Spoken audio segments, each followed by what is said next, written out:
It was some of his best work since. And I like Donna. Like I thought Donna was great, but like this was literally so. I mean, it sounded sonically, it sounded great. Like it was You on said that level of that I haven't heard really since My Beautiful Dark. Maybe Jesus too. Like sonically, it just sounded really good. Life of Pop, like it's on that level of music. how's the rapping? So here was the other part. He admitted that half of it was AI and then the other half was him. I couldn't really tell, to be honest with you. But he said that he didn't like AI anymore and that he was going to go back and re-record it. But he wanted to basically he threw it out there to get a filler from everybody. Like, what songs do you like? This, that, and the third.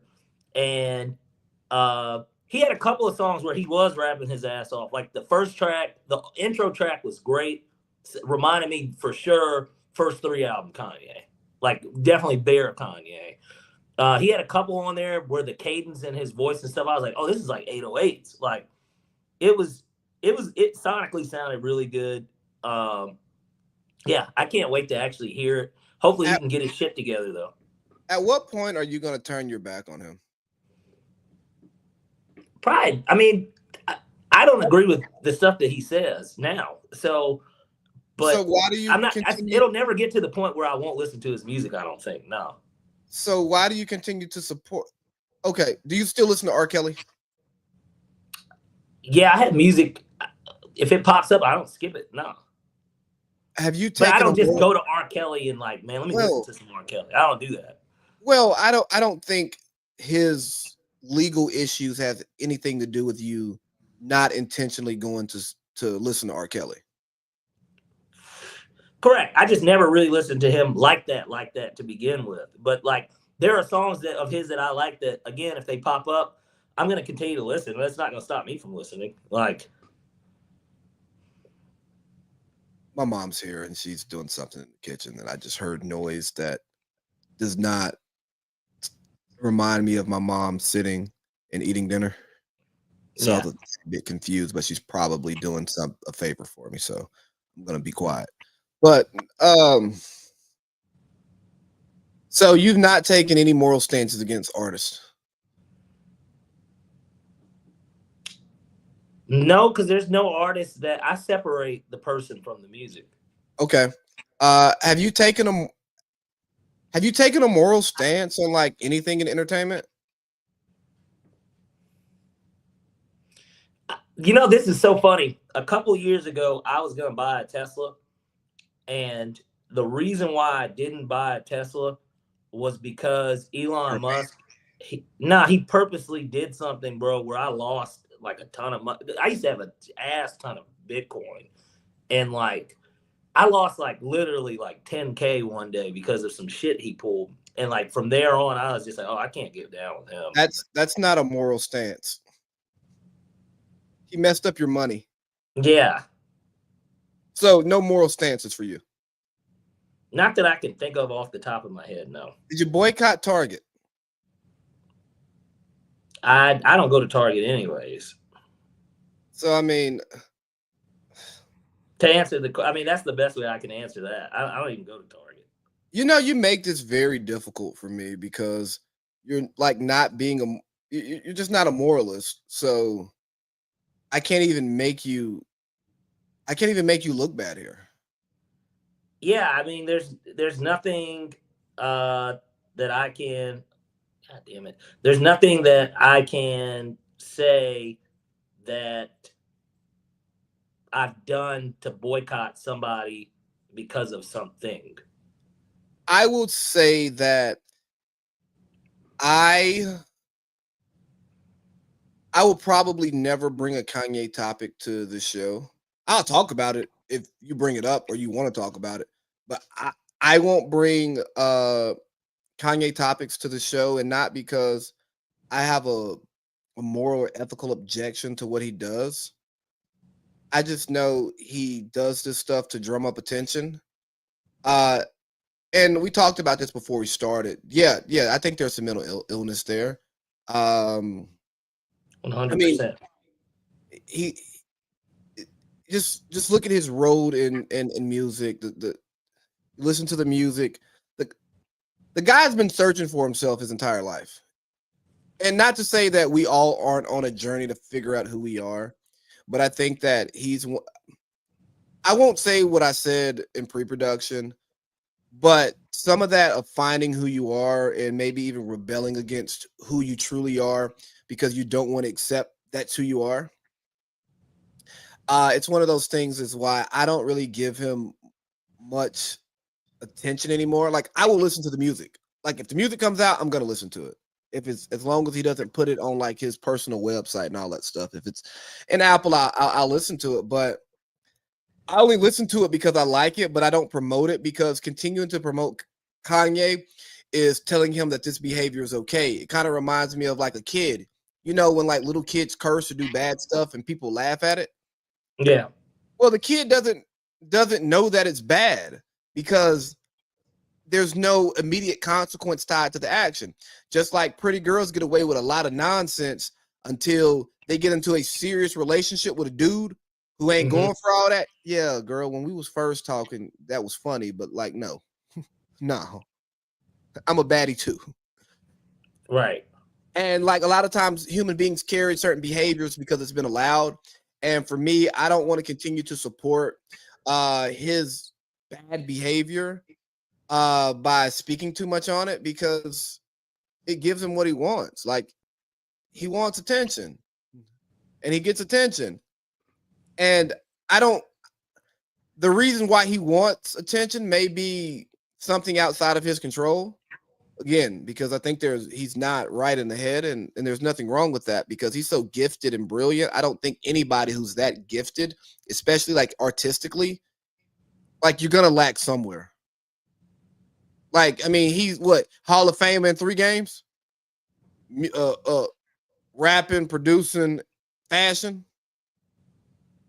Yeah. Like, if you're that good at all of that stuff, oh yeah, also a marketing genius, you're probably a terrible person. Your people skills are probably lacking. There's probably some chemical imbalances there. It's okay.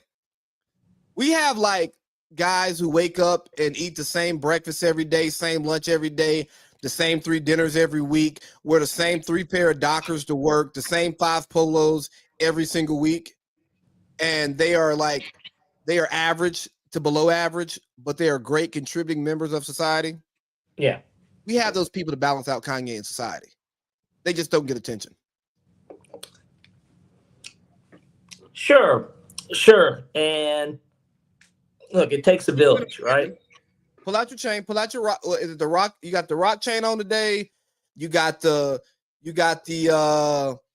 bear chain on. You got the Ye chain, the Yeezy.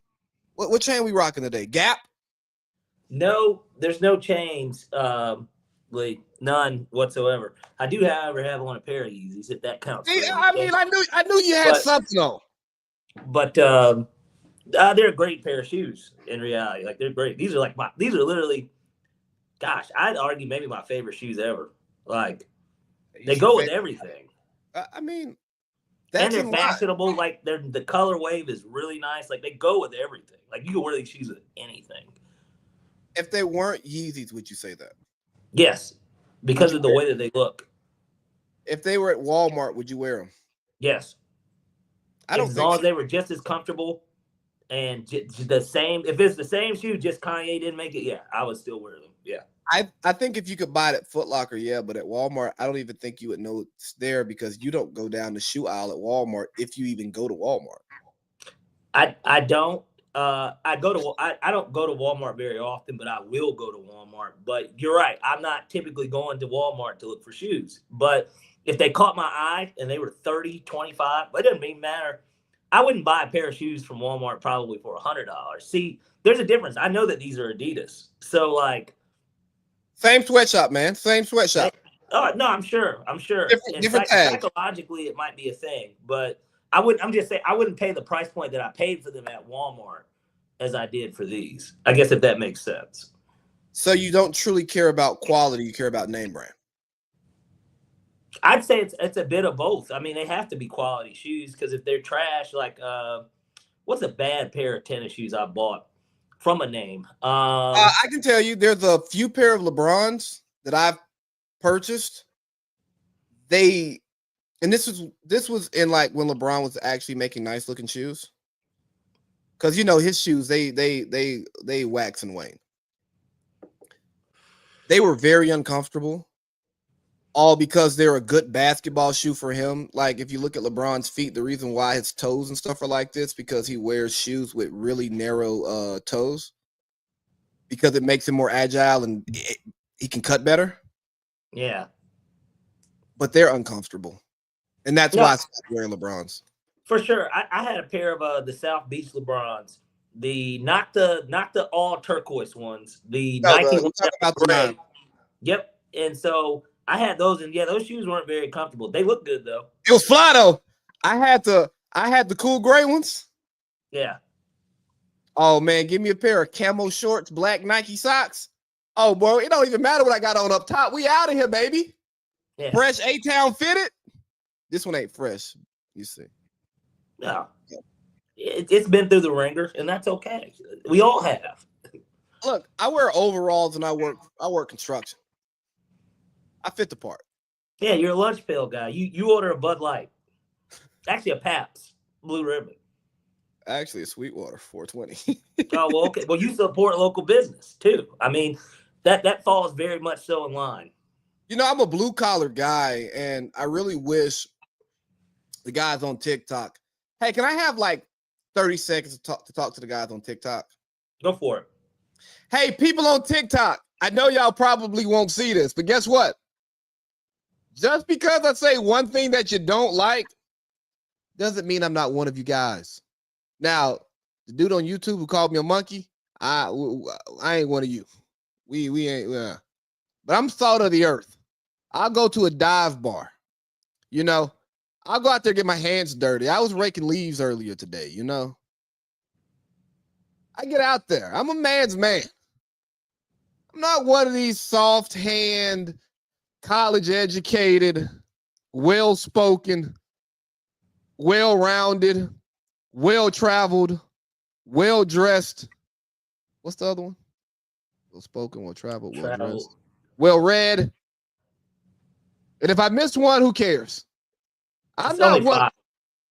Well, I don't know how many I said. Dress, travel, spoken, rounded, read, rounded. Yeah, we hit all. I'm not a Renaissance man, and I'm also a liar. We did get that there. These are a pair of shoes of mine. These are uncomfortable. These are actually some uncomfortable shoes. They're fire. Like, they look great, but these shoes are actually pretty uncomfortable too. I'm out here trying to sell that I'm salt of the earth, and you pull up a pair of Yeezys and a pair of Virgils. Shout outs to Virgil. Rest in peace.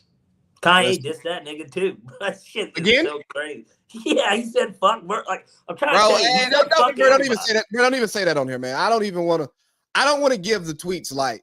If we want to have a conversation about Ye and his off the field antics, I'm only interested in talking about his issues with Playboi Carti using his daughter's vocals and not using his that he provided, and the overall conversation about his wife being able to make decisions for their child, and bigger picture. At what point does one parent get to hold all of the cards? Cindy or Cindy? Wow. You talk about irony. Yeah. Did you hear that name? I did. Okay. I'm not answering. You can go ahead. Oh, okay. Yeah. And at this point, I guess, because we've already ran with it for about 14 minutes, we might as well just dive into that aspect of it since we're on the topic.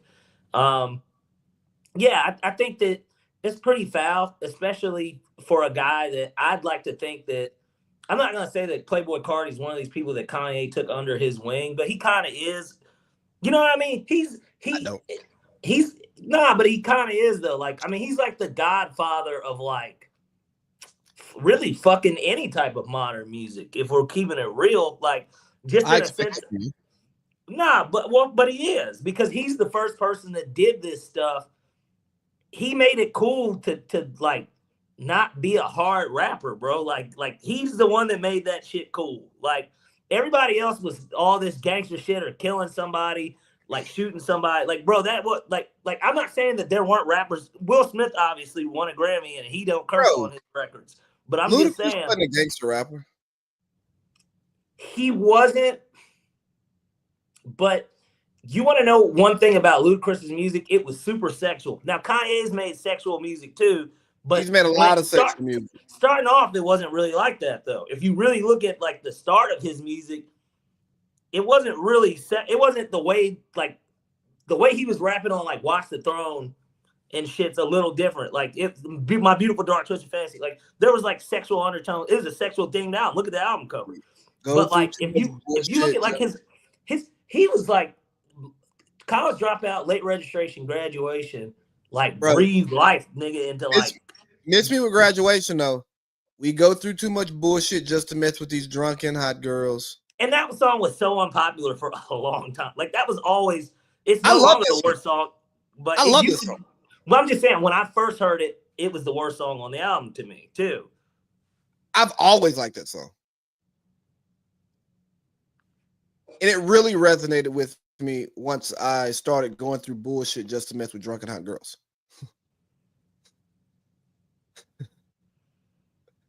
Yeah, great song, great album.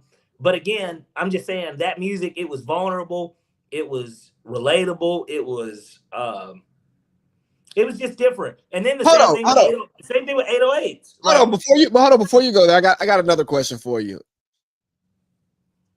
How much money do you think you've spent in the span of your life just to mess with drunken hot girls? Over 100K. Easy. All your bar tabs. With that, well, here's the thing. With that being the specific, like the number one goal in mind, I wouldn't say that. I didn't say it's the number one goal in mind. Yeah, even when it's not sure. When it's not the number one goal in mind, it's still the goal in mind.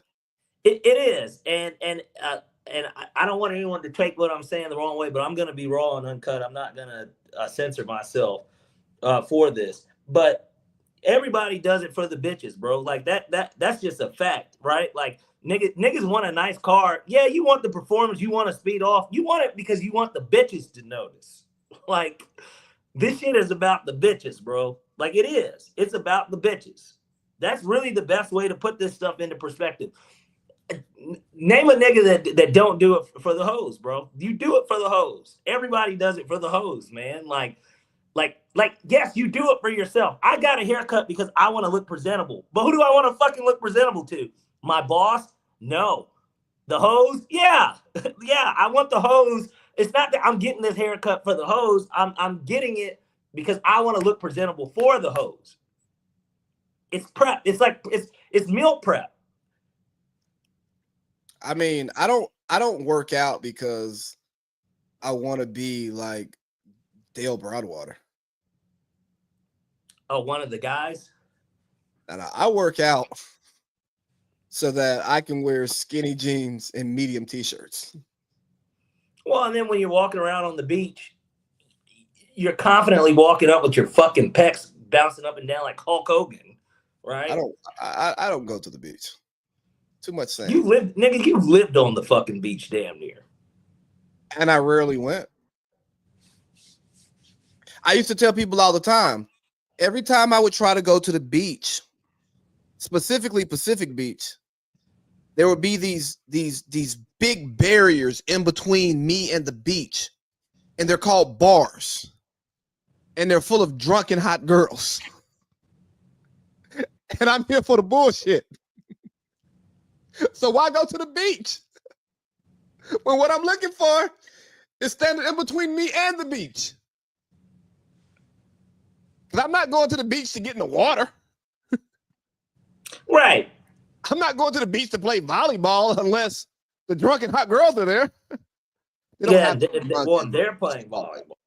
Yeah, they got to be playing, and they got to need an extra on their team. I'm not playing with the dudes. Pause. Crazy. Well, actually, technically, it's not a pause moment because you said the right thing. I'm not playing with the dudes. Yeah, it still just didn't feel right coming. Whoa. I understand that, but but I'm just saying you were you were correct in your statement. You know, Paul's culture is just ruining conversations. Like as a guy who's about to start a job, laying thousands of feet of pipe. All the meetings that I'm in, talking about these pipe, the different diameters. We got some 12-inch pipe, some 16-inch pipe, 18-inch pipe. We're gonna lay a line of pipe about 500 feet long right here through these woods. Yeah, they're like, bro, y'all got to stop. I'm childish. You gotta drop the pipe in that seam. You know. You know what? This is kind of like I thought maybe I didn't send it to you, but I saw it. Maybe I saw it on Twitter, but they were talking about how the NBA announcers and Grady Dick, right? They're like, oh, I thought Dick straight to the hole. Howard Stern was talking about it. Yeah. Yeah, exactly. Yeah, it was in that video. I think actually maybe you put it in the group is what it was. No, maybe I don't know, but I saw it too. Yeah. So do you think that in what situations do you think that one parent should be the sole decision maker for a child? Outside of like clear and obvious, like one parent is like nowhere to be found or deceased or in prison. You know, the obvious reasons why one parent wouldn't. Some of them more nuanced. I think that when a parent doesn't show that they're capable of parenting, and I know that that's so vague, but like if in the situation, because obviously it kind of relates to the Kanye thing, if somebody is kind of mentally unstable, that would be a reason, right? Like that's a reason. It's unhingedness that no child should be left behind. Just no child should have to be in that type of environment to where that is the decision maker. Obviously, they're gonna be around their parent because that's their parent. Maybe.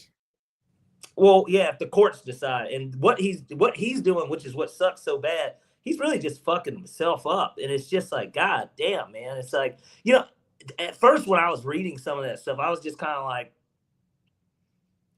bro, do you like want to die? Like, I don't know. Like that was just like kind of like what I was thinking. I'm like, I'm just not understanding where I understand his bottom line message. I really get that. I actually 100% hear him there. What's the bottom line? Freedom of speech, that he can say whatever he wants and do whatever he wants, which isn't really true, but like it is supposed to be true. Like he should be able to say what he wants in reality. He can say what he wants. But there are consequences that come with it. Exactly, there are consequences that come with it. And he has dealt with the consequences that come with what he says, right? He lost his Adidas deal. He lost his Gap deal. He's lost his ability to maneuver and rap as a mainstream artist, getting a mainstream push from the labels and all the other supporting entities. Now, it's still working for him because he's immensely talented. And for people out here listening, I'm going to tell you, don't be like Kanye because you're not as good as he is. You're not as good as he is at what he does that somebody wants to monetize. So don't be that way. Well, and he already accomplished everything he needed to, too. That's another key part of this. He's actually an accomplished person. So yeah, he wasn't crazy. He didn't act crazy until he got super rich. Exactly. Right. Which is where it allows him to really do it because it doesn't really matter. He's going to always be financially good. He's already made the money. So they can't. Well, they wouldn't let him touch his money. And rumors was Kim was trying to do a conservatorship on him. And I think that's what they're trying to do. But it's almost like he's playing into it by telling his truth. Like they're letting him hang himself, right? Like that's kind of what this is, because that's what I feel like. That's the path that's going out. He had put out a picture of Wendy Williams, who obviously is in the news. She's not in that, but she's in basically to where she don't have control over what she does to a degree. And of course, we saw it with Britney Spears for years, and everybody was like, "Yo, like free Britney," all this stuff. And I feel like with Kanye, there are some people that say it's because he is a man that he's not already in one, because they said if he was a woman, he'd already be in one. Well, because women are viewed as weaker individuals, and that's the problem with the patriarchy in this country. Yes. Hey, question, Parlay Pete. Answer. How are you doing today, man? Good. Been working all day. Got home, got to. Day and night. Yeah. I put in some serious actual physical labor today, so it's good. Met a MILF along the way. I didn't even get to go into that. And just real quick, Get some digits? Huh? Get some digits? No. This lady was married, but I'll tell you this much, and I'm not gonna go down that dark rabbit hole. But it really set up to be like a porn scene, as crazy as that sounds. And I wasn't thinking about it, but the whole time I'm thinking, me and my brother are going over here to install and remove a attic ladder, which for one is an odd job that I've never, for contracting purposes, have really ever seen anyone get done. Like my parents didn't get their attic and stuff redone, not that I can remember. But the point is, we show up, the husband's gone, attractive white woman walks out. I'm talking a legit 9, and she had to have been in her mid-50s probably, but nice body. You could tell she works out. It was a really attractive, older white woman, bro. I was like, wow. I was like, no Botox, no nothing. She just was you could just tell, back in the day, I was like, everybody was fucking hollering at you in the fucking 90s, because I guess she would have went to college in the late 80s, early 90s. Everybody was probably hollering at this chick. I was like, yo, you're hot.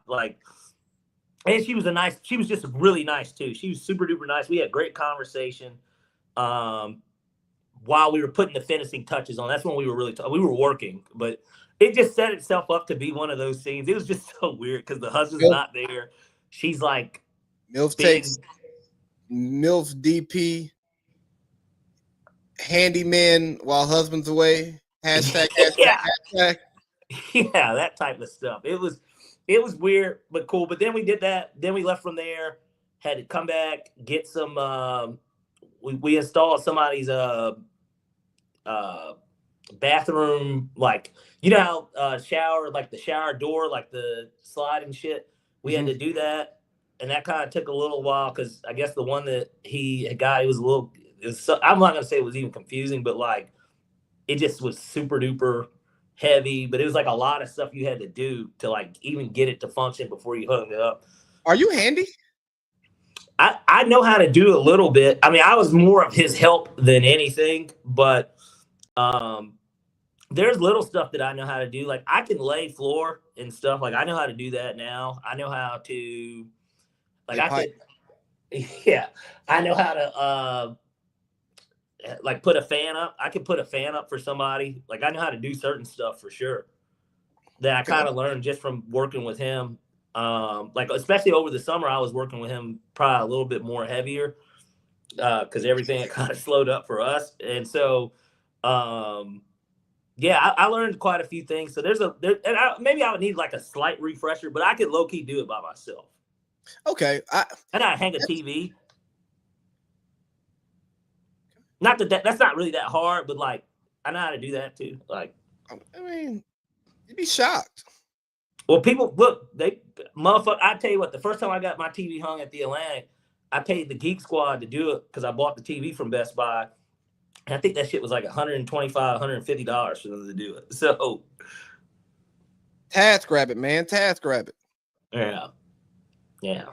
I'm not really in the business of paying people a lot of money to do things that I can probably do For me, it gets weird with like plumbing and electrical. Yeah, but that's something you don't want to fuck up either. Like, 'cause if you Exactly. fuck that up, you could fuck your whole shit up. Like, Yeah. yeah. Bro, I remember it was the one time and the only time I ever left the door open to use the bathroom with Lo around. Hmm. And she comes in there at the very end. I've already flushed the toilet. Hmm. Those who are listening and don't know, Lo is my daughter. She's 2. She was 1 then. So she comes running in. So she comes in the bathroom with a toy in her hand. She just throws it in the toilet, like as it's flushing. The toy Like a gets doll, not like a doll, but like I don't remember some stupid toy, something but that could clog it. something small enough to go down, but get stuck, but not go all the way through, right? Right.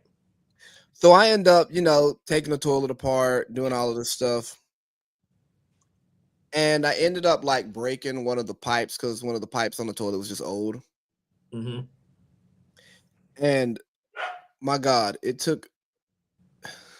I could not find the right size pipe. Oh no, I didn't break it. I dropped it. I dropped it like when I pulled it off, it fell down in the hole. You've been dealing with a lot of pipe. No, no, no. This was like a long time ago. I know. And now recently, Now you're a pipe guy. I mean, yeah, I actually ordered some pipe yesterday and it's getting delivered on Friday. So we can install hopefully either Friday or next week. Because we got to shut down a water line and take out old pipe, put in new pipe. And then on another job, all we're doing is laying pipe and tearing up concrete or tearing up asphalt. It's going to be crazy. So you're tearing up asphalt so you can lay some more pipe. Yeah. And then we're going to reinstall. Then we're going to like lay new asphalt. We're going to repave it, everything. Tear up that asphalt to lay that pipe. Yeah, I got you. In my hometown too. Bro, I tell you, it was so crazy going to the meeting today because the inspector for my job was literally my baseball coach from like the age of 4 or 5 until I was 12 or 13. Really? So Yeah. you guys had a nice little handshake moment. Yeah, because he thought it was me, but he wasn't for sure, because He didn't take a hasn't seen selfie with you, did he? And post it on Facebook and say, one of my guys from back in the day. No. Black or white, by the way? Huh? Black or white? White. Okay. I know he used to like see the pod and stuff, and we would communicate a little bit. I think I got a bit too lib for him at one point in time. Yeah. And I was living in California, and you're out there too long. You start, taking pictures with dogs and walking on the beach with your toes out and just trying craft beers and telling yourself you like them, but you don't really like them. But the brewery is a vibe. Yeah. And Actually, you want to know what you started eating? You started eating fucking avocado toast. At home. Yeah, I know. You're right. Right. That's what I'm saying. You either hand did your guac or bought the guac that's already made. I did none of that. Really? You know how it got made. Well, of course. Fresh. Culture. The El Salvadorian way. The Salvadorian way. The country is El Salvador, but the people are Salvadorian. Salvadorian, right? Yeah. We gotta come correct when we're talking about my daughter's culture. Okay. My apologies. Shit. Yeah. Are we gonna stay in culture, or are we gonna talk sports and get back to culture at the end?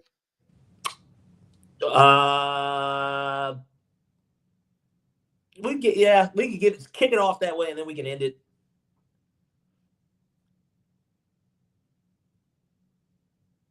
Go ahead, bring it up on the bottom. Because if we're gonna start off with sports, we know that we should go NFL first, and we know who to kick off with first for the NFL.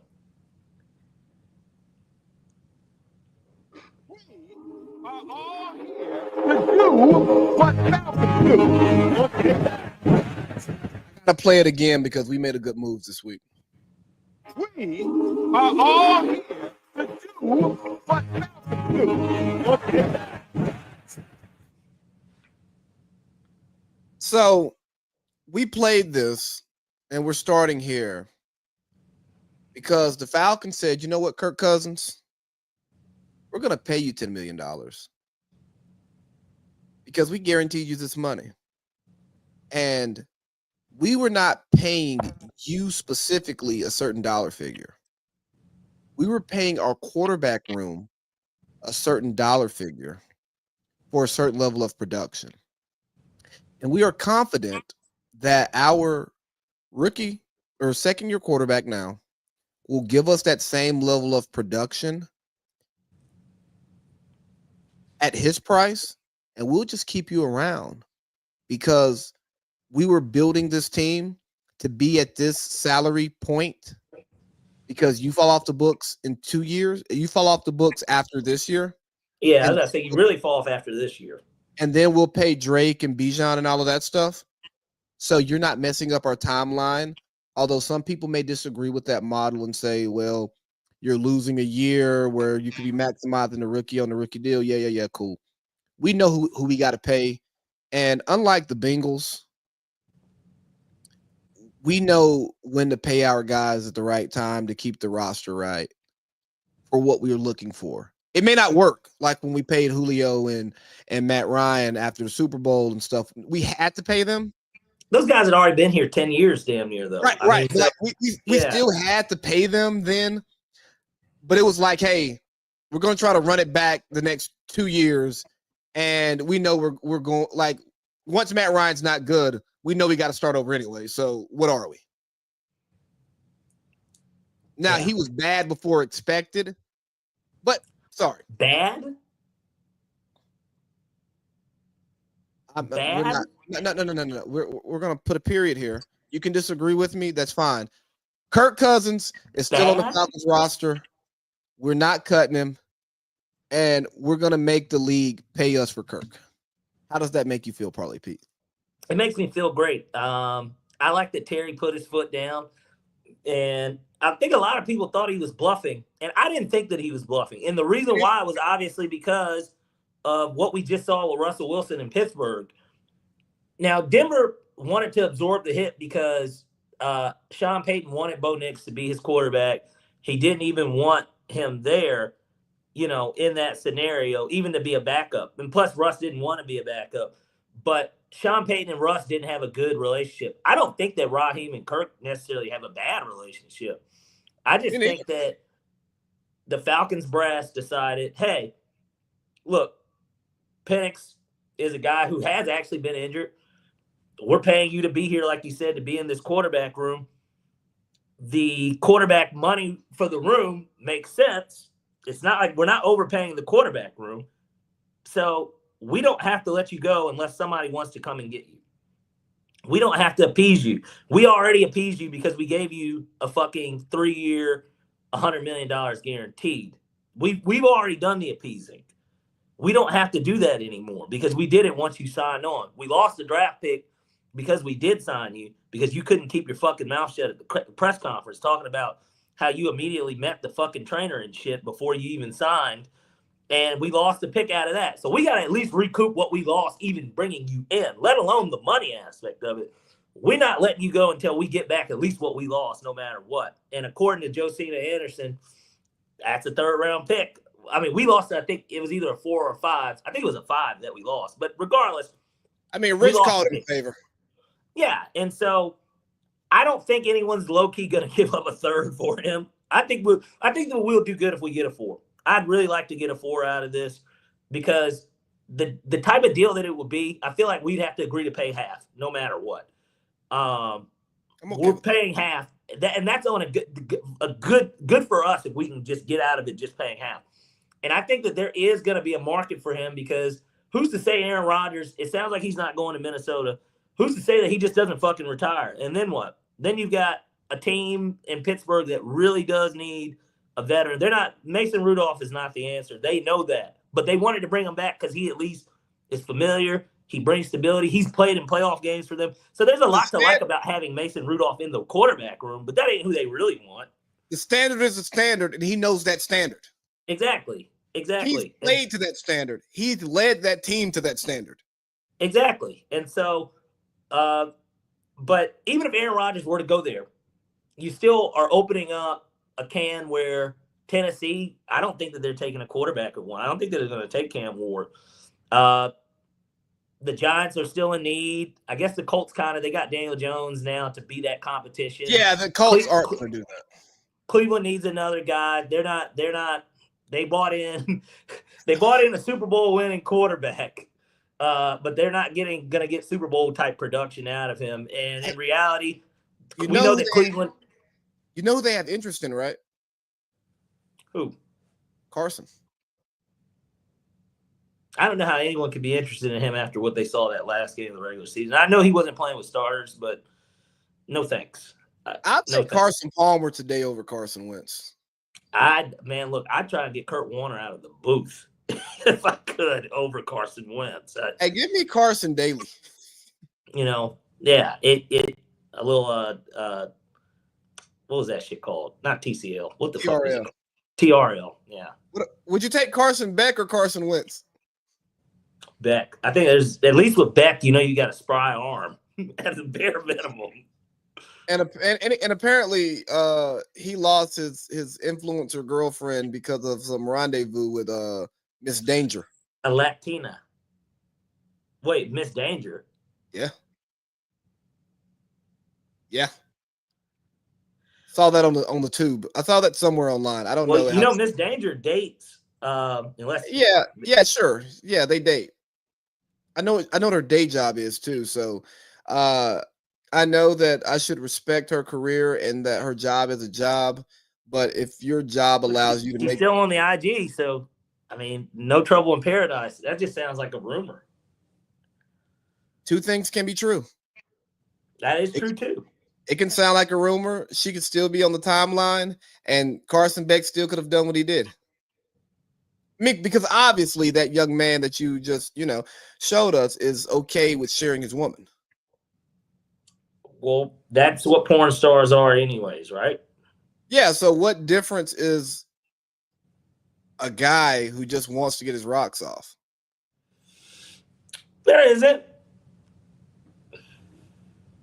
I mean, you're speaking facts here. I know we're talking Falcons first, and somehow we're not talking about the Falcons. But if you date a porn star, not a stripper, a porn star, or any sex worker who's not just doing, I don't know, having fun with this on OnlyFans, right? Like, some of those women, they just do masturbation videos, right? Whatever. Nigga said masturbation videos. Yeah, those exist. I know. Check Pornhub, they're there.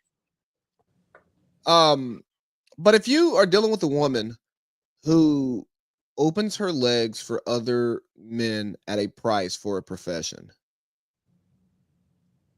what's the difference in you getting cheated on, bro? Well, it isn't. Unless they say that they're inactive, which there are those that are, like Lisa Ann. She does sports now. So does what's my girl? She's still active, isn't she? No, I don't think so. I don't know. I don't watch porn, but like at the same time, from my understanding, she isn't. What's her face? Fuck. You know what I'm talking about? Mia Khalifa. Yeah. She was on a show on Complex with Gilbert Arenas at one point. He was trying to find himself as a sportscaster.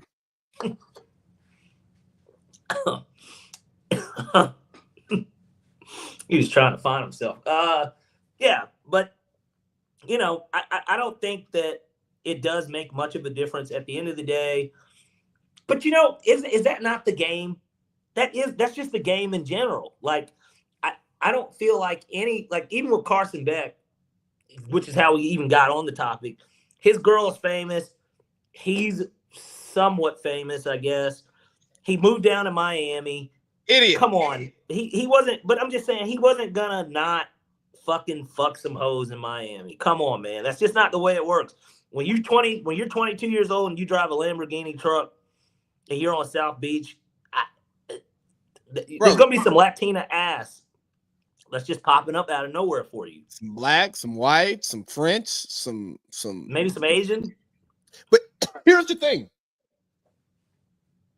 He also is coming from UGA as the quarterback driving that same Lamborghini truck with billboards in the city. Being able to move and shake without his girl even being hip. Yeah. Just think about it. If Carson just meets a random 9 on sorority row, what she doesn't know the Cavender girl. I don't even know which one it is, so I'm not gonna say a first name. Yeah. Because they've been in college as long as Carson's been in college. So, they're less than Haley Van Lith. Yeah. She made All-American. Yeah, I was about to say they're not even that good. They're 24, by the way. 24. Yeah, they should be working jobs. Yeah. Instead, they are trying to play basketball still. But you know why they're doing that, right? Yeah, they're making more money off NIL.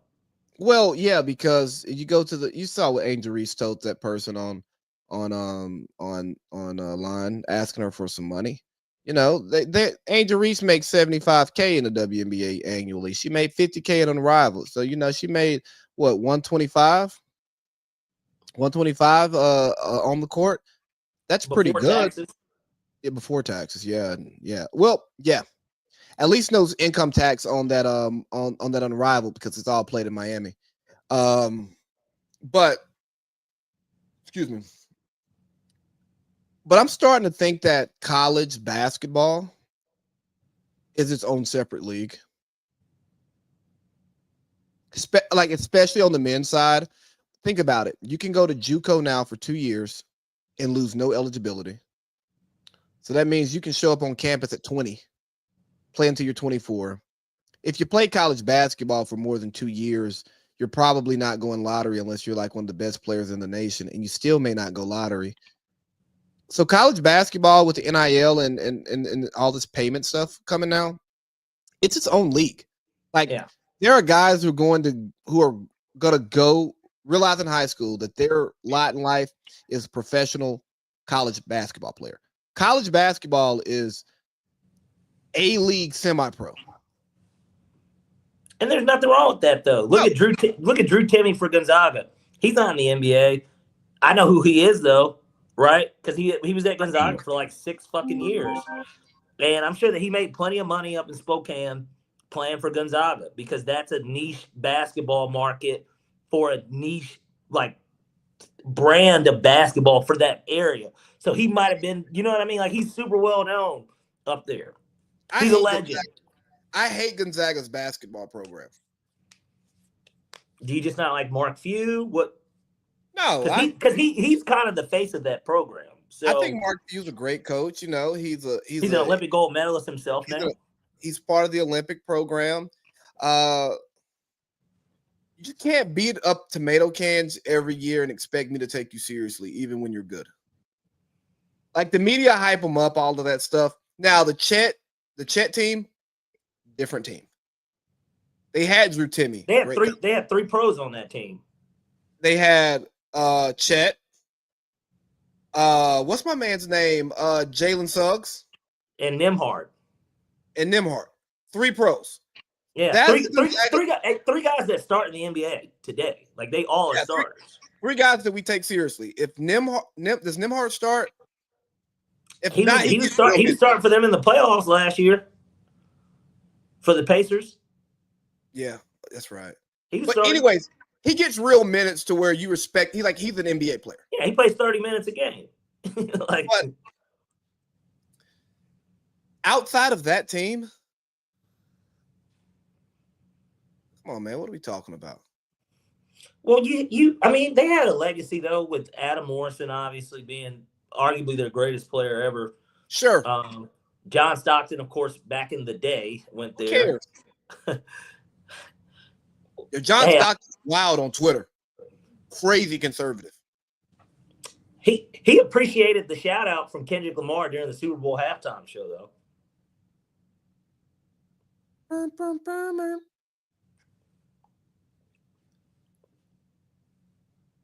John Stockton. Yeah. Such an odd person. let's get back to this NFL free agency. I know we kind of got off of it, but after two calendar weeks of NFL free agency, how do you feel about where our Falcons are? I saw we picked up a safety today too from Carolina. Yeah, I sent that to you. I'm gonna give it a C+. I think that we addressed an issue, and it looks like more depth type moves have been made more than anything. And the issue is that on defense, we've got to have those changes. Like, we just got to have those changes.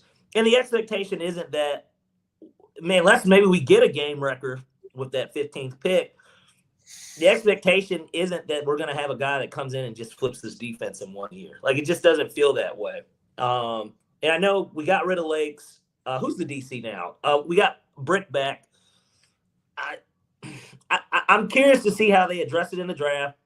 You still got what's-his-face from Washington that we drafted last year, who will technically be a rookie this year. So I guess that's another piece that you can look at. But obviously, I think adding and I know we talked about this last week, but fuck it.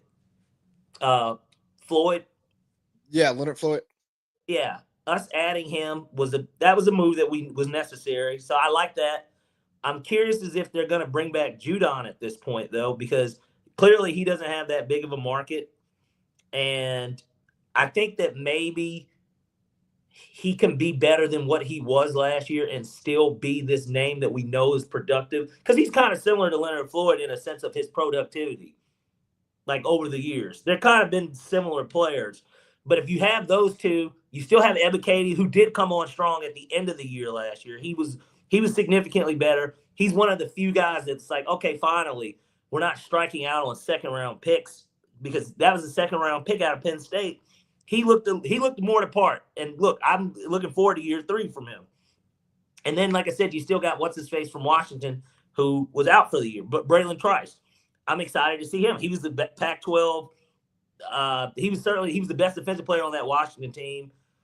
So I think I like where we're at. I just want more. And more, to me, would be Trey Walker, who apparently is up for grabs. And that's a guy that's from the state of Georgia, obviously went to Georgia too. Number 1 overall pick 3 years ago. Yeah. And apparently he can be had. And I know you disagree with me on the selection. I think it's going to take a 1. And I would be down. Would you not be down to give up the 15 for him if you can just get him straight up 15 for him? No, because we have to pay him. Yeah, but that's fine. I'm comfortable with the guy that's had back-to-back double-digit sack years. I'm okay having him on the roster, but I'm not giving up a 1. And that's typically not how NFL trades go for non-superstars. You don't give up a 1 and then turn around and pay him. We did it for Abe. He was a high-end pass rusher at one point in his career. No, for sure. He was good on those Jets teams, one of the few Jets teams that did make the fucking playoffs. He was a part of that Chad Pennington team and was probably definitely was their best edge rusher, but probably their best defensive player at the time. And I forgot he played for the Cardinals too. Yeah, that was after us though. He was productive with them for like that 1 year. Well, here's the thing. Jonathan Abraham was a 3-time first-team All-Pro and a 5-time Pro Bowler. So, yeah, you give that up for him.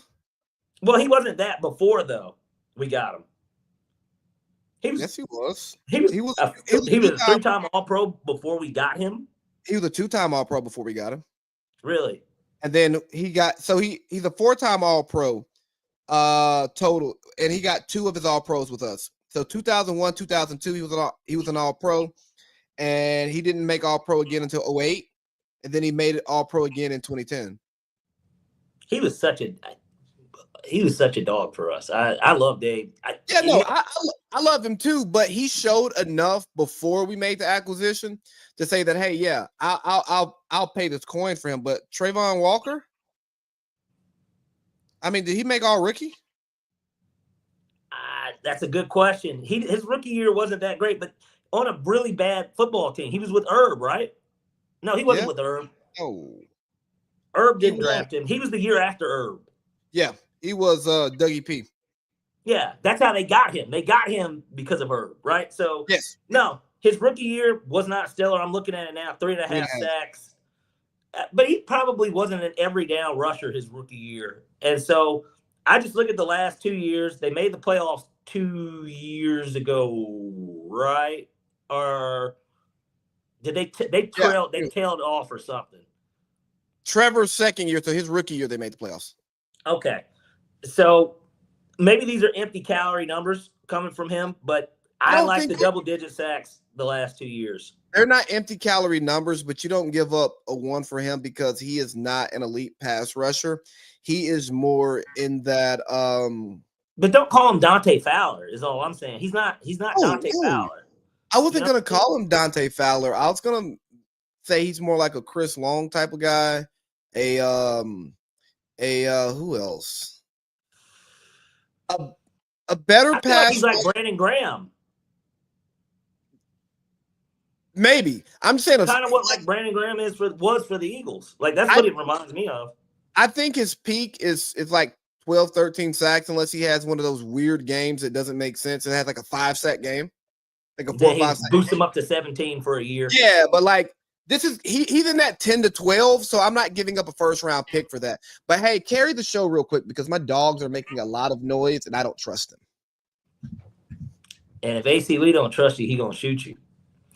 Yeah, I disagree with Lee wholeheartedly on this subject. I think that you give up a 1 for Trey Walker. I don't think you're going to be able to get a pass rusher that has yet to hit his prime, under the age of 25, still on a rookie deal. Yes, you're going to have to pay him eventually, right? You will have to pay him eventually, but you don't.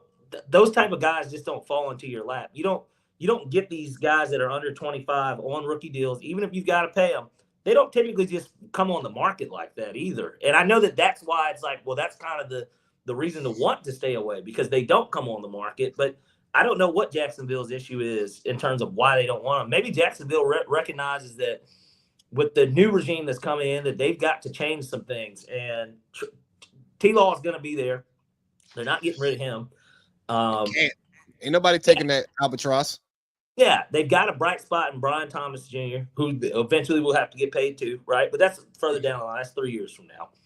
And maybe they just see it as something to where, like, again, I know I called it the numbers a little empty calorie. Maybe that's how they looked at it. Jacksonville's defense was horrendous last year. It was terrible. I watched Josh Allen on Monday Night Football 1 week. I think he had 5 touchdown passes in the first half. It was ridiculous. And so why were they on Monday Night Football? That's the real question.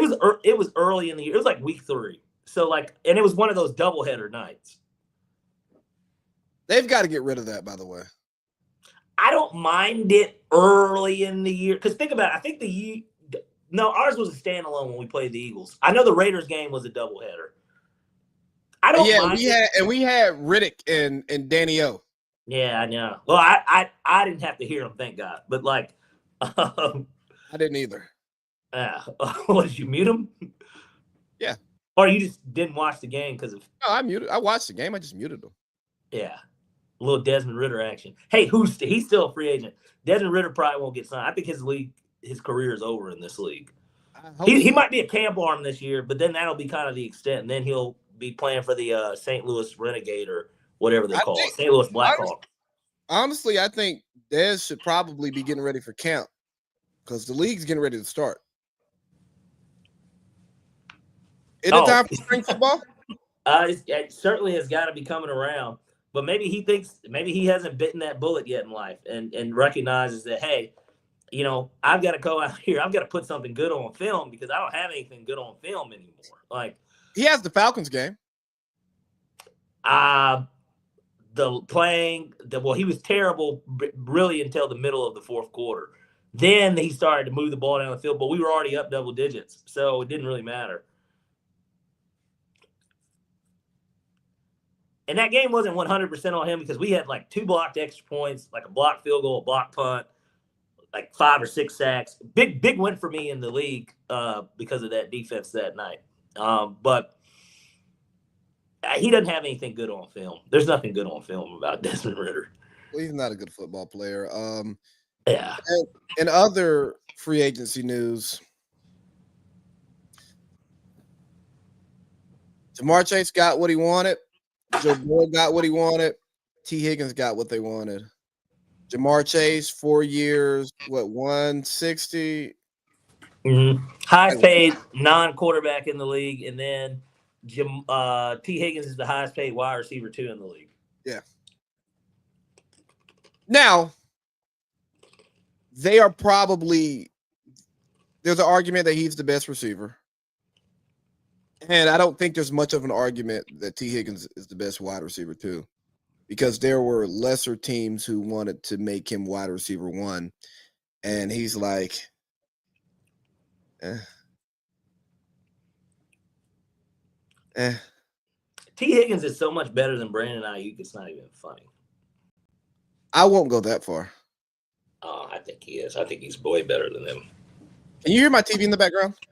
No. Okay. I think he is. He's been more consistent throughout his career. But I can't forget what Brandon Ayuk did for me as a guy who drafted him in fantasy in his all-pro season. So one-hit wonder. Hey, Joe Budden has a very successful podcast and as rich as he's ever been. So I'm not going to shit on him. Bump it up. I mean, not to get too far away from this, but he was talking about that one day on his podcast.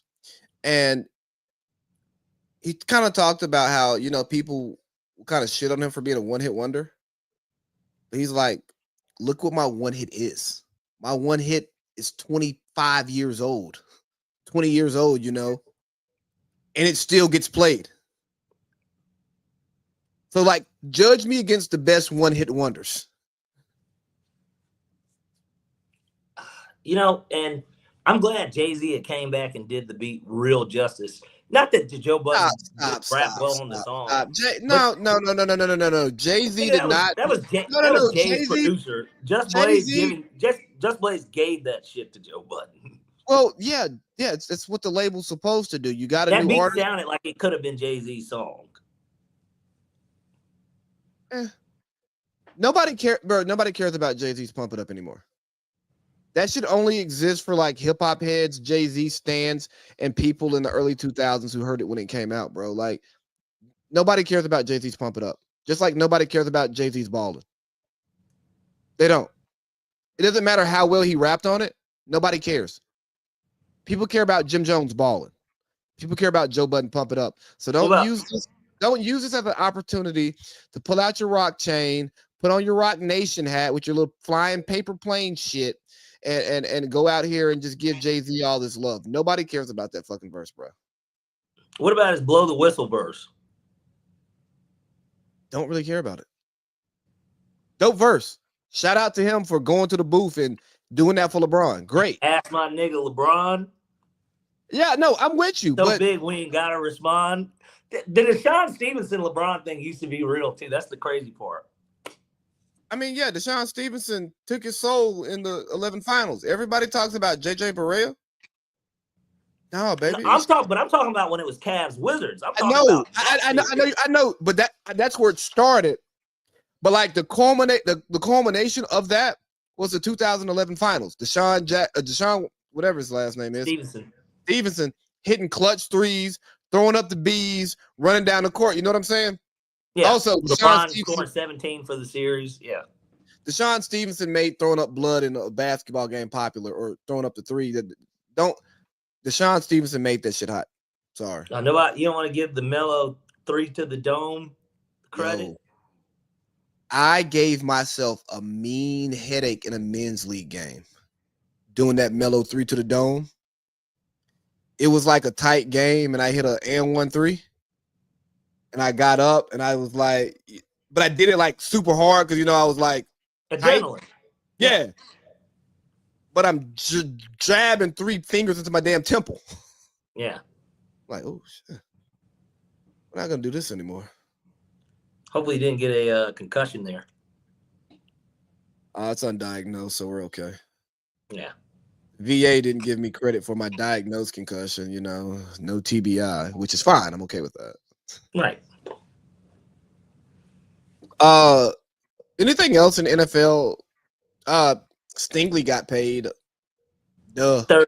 Yeah, he got put. Yeah, and that was the other thing. They combined, Jefferson, Burrow, Chase, Stingley. I think the number was like almost 700 million. It was 660, which is that is crazy. But it goes to show too that and if they did like all the contracts, I believe it was $1 billion in contracts that they've all gotten. It goes to show how great that LSU team really was. And it also goes to show why Coach O probably won't get a great job ever again.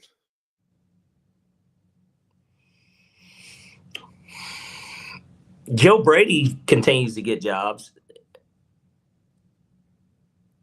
Yeah, he keeps getting fired. He gets fired up, doesn't he?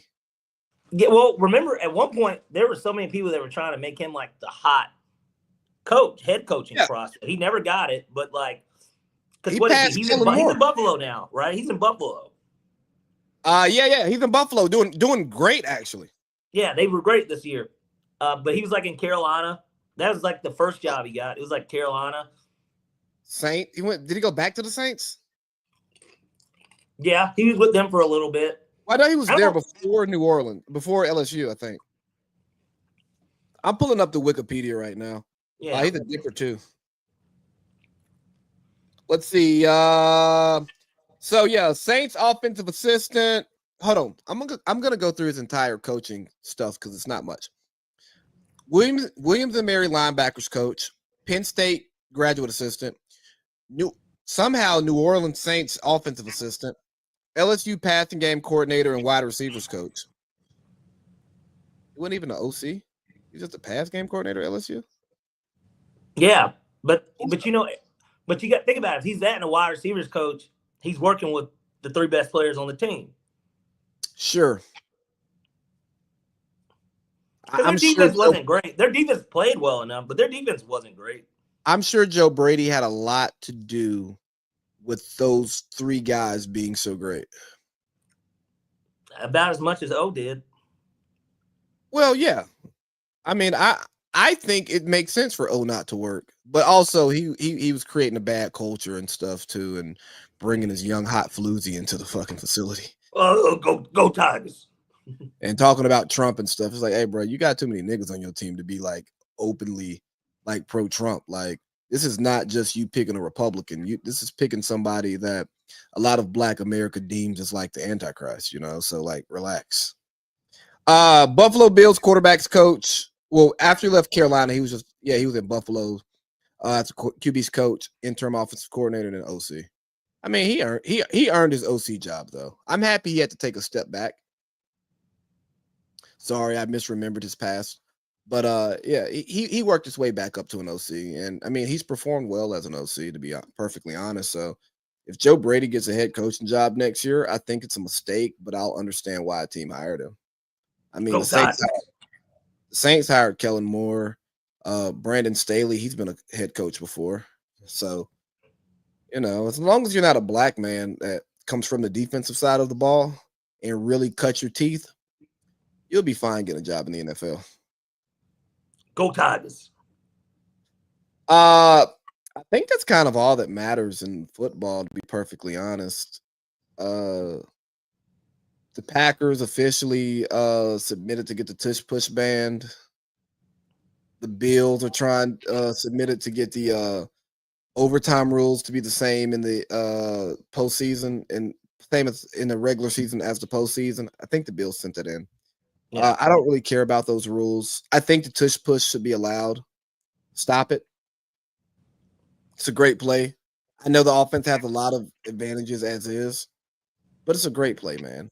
And honestly, everybody doesn't run it well.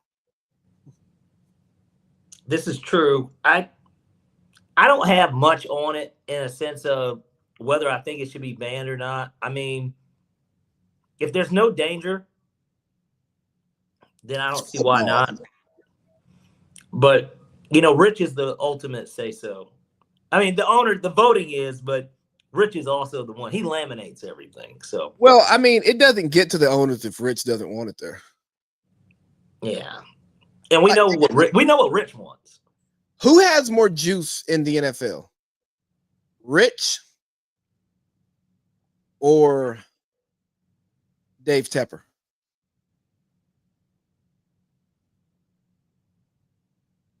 Taking too long. Rich. Rich, yeah, in the NFL, Rich. But I'm kind of done talking football. Before we get into basketball, I have a question for you. I have an answer. Were you ever in one of those AUC auctions? Excuse me? You remember those date auctions they used to do for fundraisers? Yeah, I never did one. Like speed dating? Not even speed dating. Oh, you're saying going up, they auction and then you get to take somebody on a date or something. Yeah. No, I never did one. You think Matt Flowers did one? I'm actually pretty sure he did. I'm like 100% sure he did. You think he'll answer the phone if I call him? Potentially, yeah. What time is it? 10? Yeah, potentially. Yeah. Good man. I'll give you a 60-40 yes. You reached the voicemail of Matt Flowers. Oh, D&D ass nigga. That's something that if we had a segment called What Really Grinds My Gears, like this Family Guy, that is something that grinds my gears. Now, look, for him, maybe I get it. Maybe he has a set for a certain time. Could be. But there are people that have their shit set all day, and it's annoying, especially if you're somebody that communicates with somebody every day. I just so happen to have somebody I have to communicate with for the most part every day, and I'm put on it, and I say, hey, if you add me to your favorites, you can still keep that on, but the call will go through the first time because you don't know what I'm calling about. And not that somebody could be dying and I have 1% battery or anything, but no, yeah, I can put 2 and 2 together. Yeah, you're right. Yeah, I should add you to that because when I'm on D&D, I don't care if you call me. Yeah, and what I do is I don't even, I don't even. It's not that I trip over it. It's just one of those things that it's just like, my goodness, like. Yeah, dog. Like, bro. Why should I have to call you a second time? I think it's 3 times. That's twice with anyone that I've had to deal with it. And so now I just call once and I'll just say, nah, you'll see it. You can just call me. And I hate to be that type of person, but it's just, I don't know. It's just like, all right, well, you'll see that I called. I'm not calling you a second time. I've dealt with that too. And one of the worst parts is when you're on your way to like trying to meet up with someone or like plans, like you're trying to do stuff. Yeah. Hey, yo, why is your phone on D&D at 6 p.m.? We started this conversation. You weren't on D&D. Why am I opening up this thread? Messages are muted. Would you like to send quietly? Whatever. No, right. Don't send it quietly, motherfucker. I'm here for a reason. I don't text you for you not to be notified. Because more times than not, I don't do a lot of small talk text. I mean, even like our continuous text, it's not small talk. Like, I don't want to ask you how your day is. Let me see. Anyways, so and basketball news, Parlay Pete, there's a lot going on, man. And move, Gucci. Do you want to talk NBA? Do you want to talk college? The world is yours. Well, I think we might as well start off with a little bit of college, considering we are in March and March Madness is upon us. There's not too much to talk about. Why did you just put a D in a pun? Because it is upon us. It's already here. It's already become upon us. But anywho, point being, look at that. Change of the hat. Look, one way or another, you got this field of 68, which now after tonight will be brought down to 64, which is the traditional setting or whatever that we've had. But point being, college basketball is one of those things where, especially with March Madness, you got people. Are you guys doing an office pool? Out of curiosity. It hasn't came up. You know what? I'm gonna go when I go in the office tomorrow, because I plan on getting there about 6:30. Say, hey, who's in charge of the office pool around here? Trying to get wet. I might get sent to HR for that one, huh? I would imagine so.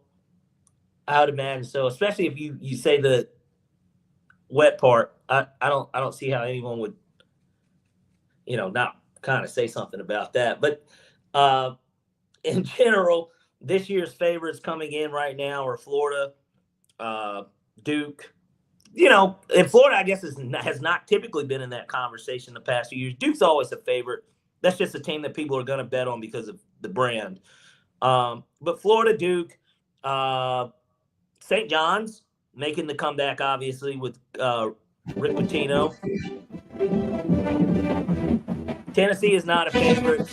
Instead, actually, the team that Tennessee beat is a favorite, though. Auburn is another team who, for the most part, throughout the entire year, have been the number one team.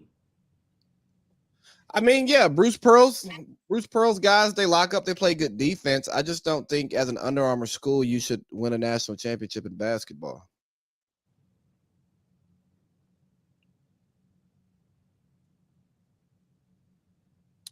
Starts and ends there. Yeah. Yeah. And of course he didn't get his revenge in the SEC tournament, but I'm pretty sure he's past what happened at Tennessee, right? I mean, he's found so much success at Auburn. He's already taken Auburn to the Final Four before. They're a favorite to get. Yeah, they went with. Funny enough, they went with Jarrett Harper's a kid that he went to Mount Vernon. I actually he played JV when I played varsity. Yeah, he was their leading scorer, and he played with Colin at Pebblebrook too. Funny enough, but Bruce Pearl's cheating. Why do you say that? Got them old ass team. Now he's the portal guy.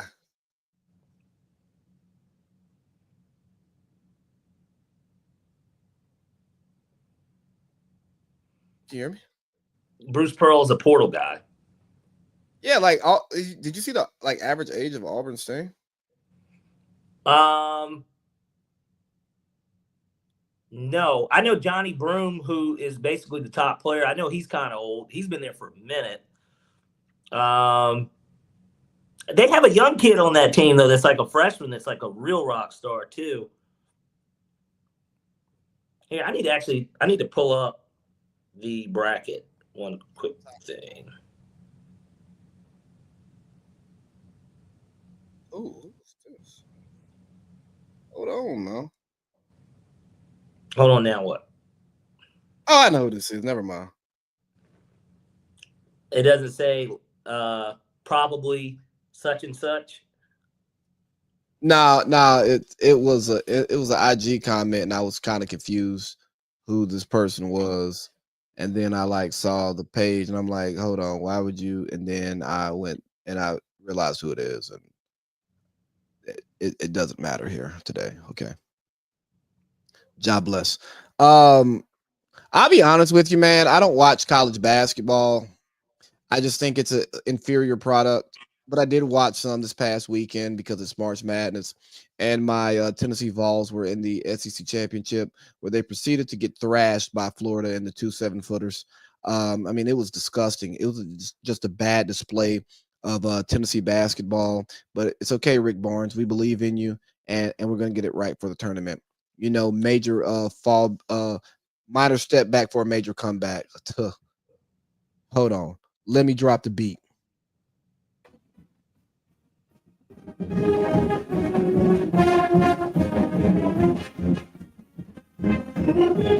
Rocky Top will always be home sweet home to me. Good. Rocky Top, Tennessee. Anyways, I'm looking at Tennessee's route, and on my personal bracket, I have them advancing to the Sweet 16 and losing to the winner of the Texas Xavier game, which is going to be Texas tonight.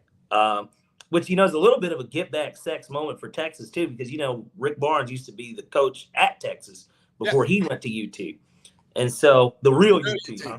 Yeah, sure. Why would you burn your orange, dog? Come on, man.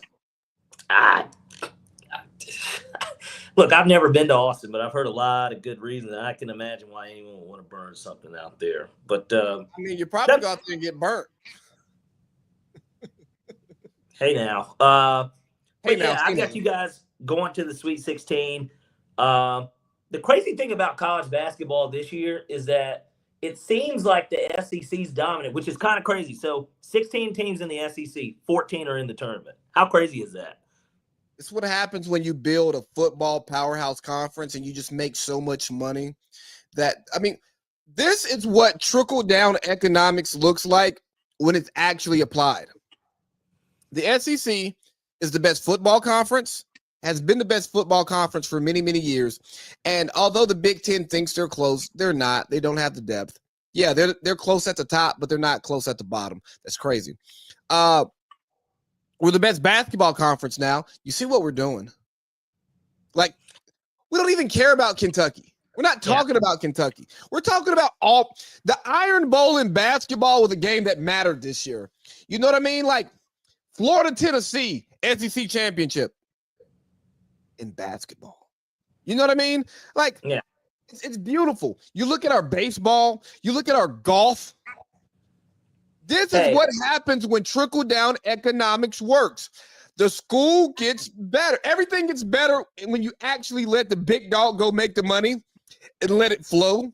But the problem in our economy, is that the big dogs go get the money and they let it drop. They don't let it flow. They don't open the floodgates of heaven or let it rain. They just got like a little dropper and they just go boop, boop, just boop. Dropping bombs, huh? Here's the thing. I think that the SEC, it just means more. That's literally their slogan. It just means more. And in general, I've always felt this way. And there's obviously always been talent in places like California and Texas. Well, now Texas is now considered the SEC. But even before that, a lot of the talents always come from the South. Some of our best athletes, best sporting events and venues and crowds that you can get. I know that the Big Ten, they've got their toughness of cold weather. We can do it, in these Midwestern towns. It's bad. It's a bad TV product. Big Ten football, it's disgusting. It's like NFL on CBS. Well, at least it is like the NFL on CBS. That's exactly what it is. And so, meanwhile, we're ESPN, ABC, Fox, NBC, even. Like, I know Notre Dame's pretty much got that on lock. I don't like side note, I don't like the SEC on ESPN, ABC. CBS definitely. But it's because Brad was calling the games. Yeah. That's really what this was about. It was about Brad. Brad and Gary. Yeah, it was kind of just like whenever you looked up. Now it's ESPN for Monday Night Football, but for Fox, it's like I'm looking forward to listening to Joe and Troy call this NFC battle. I wish they were still on Fox, man. Like, I love them on Monday Night Football, but I also like the Manning Cast. Mm-hmm. Because the Manning Cast is entertaining, but also you can get some good football breakdowns on there. Mm-hmm. How can you not listen to Joe and Troy? Sorry, they're the best in the game. Somehow Joe and Troy makes me want to say joy, and when I get joy, I get happy, and I think about peanut butter skin and peanut butter, and dog. She had the toes out today on the ground. A lot of times the women don't like to show off the feet because people like feet and they like blur them out. Yeah, freaks. Joy had the toes out today. Hey, Joy, You wear more sandals, girl. You wear more sandals. Yeah, I am not a toe guy, but it's good Me to neither. hear. Not a toe guy either. Yeah, it's good to hear. Yeah, good to hear. But no, I think that with as far as the college basketball and March Madness go, I've got my bracket in, and I will run it down for the listeners. I know that we don't have a Parlay Pete's picks or anything How about for you send? this. Why don't you? I could do a 6. It wouldn't make sense to do it for I, tomorrow. I could do one for Friday's games, low key. I probably won't clip it up, but I'm not gonna clip it up by then. I was gonna say, why don't you just send me your bracket on Instagram so I can then just like share screen? Okay, yeah, I can do that. Because I don't feel like looking for our bracket group and doing all that extra work, but I can at least. All you got to do is log into the football, and it'll pop up. Yeah, they got to put in the password. It's Morehouse. I'm just not. What's Morehouse?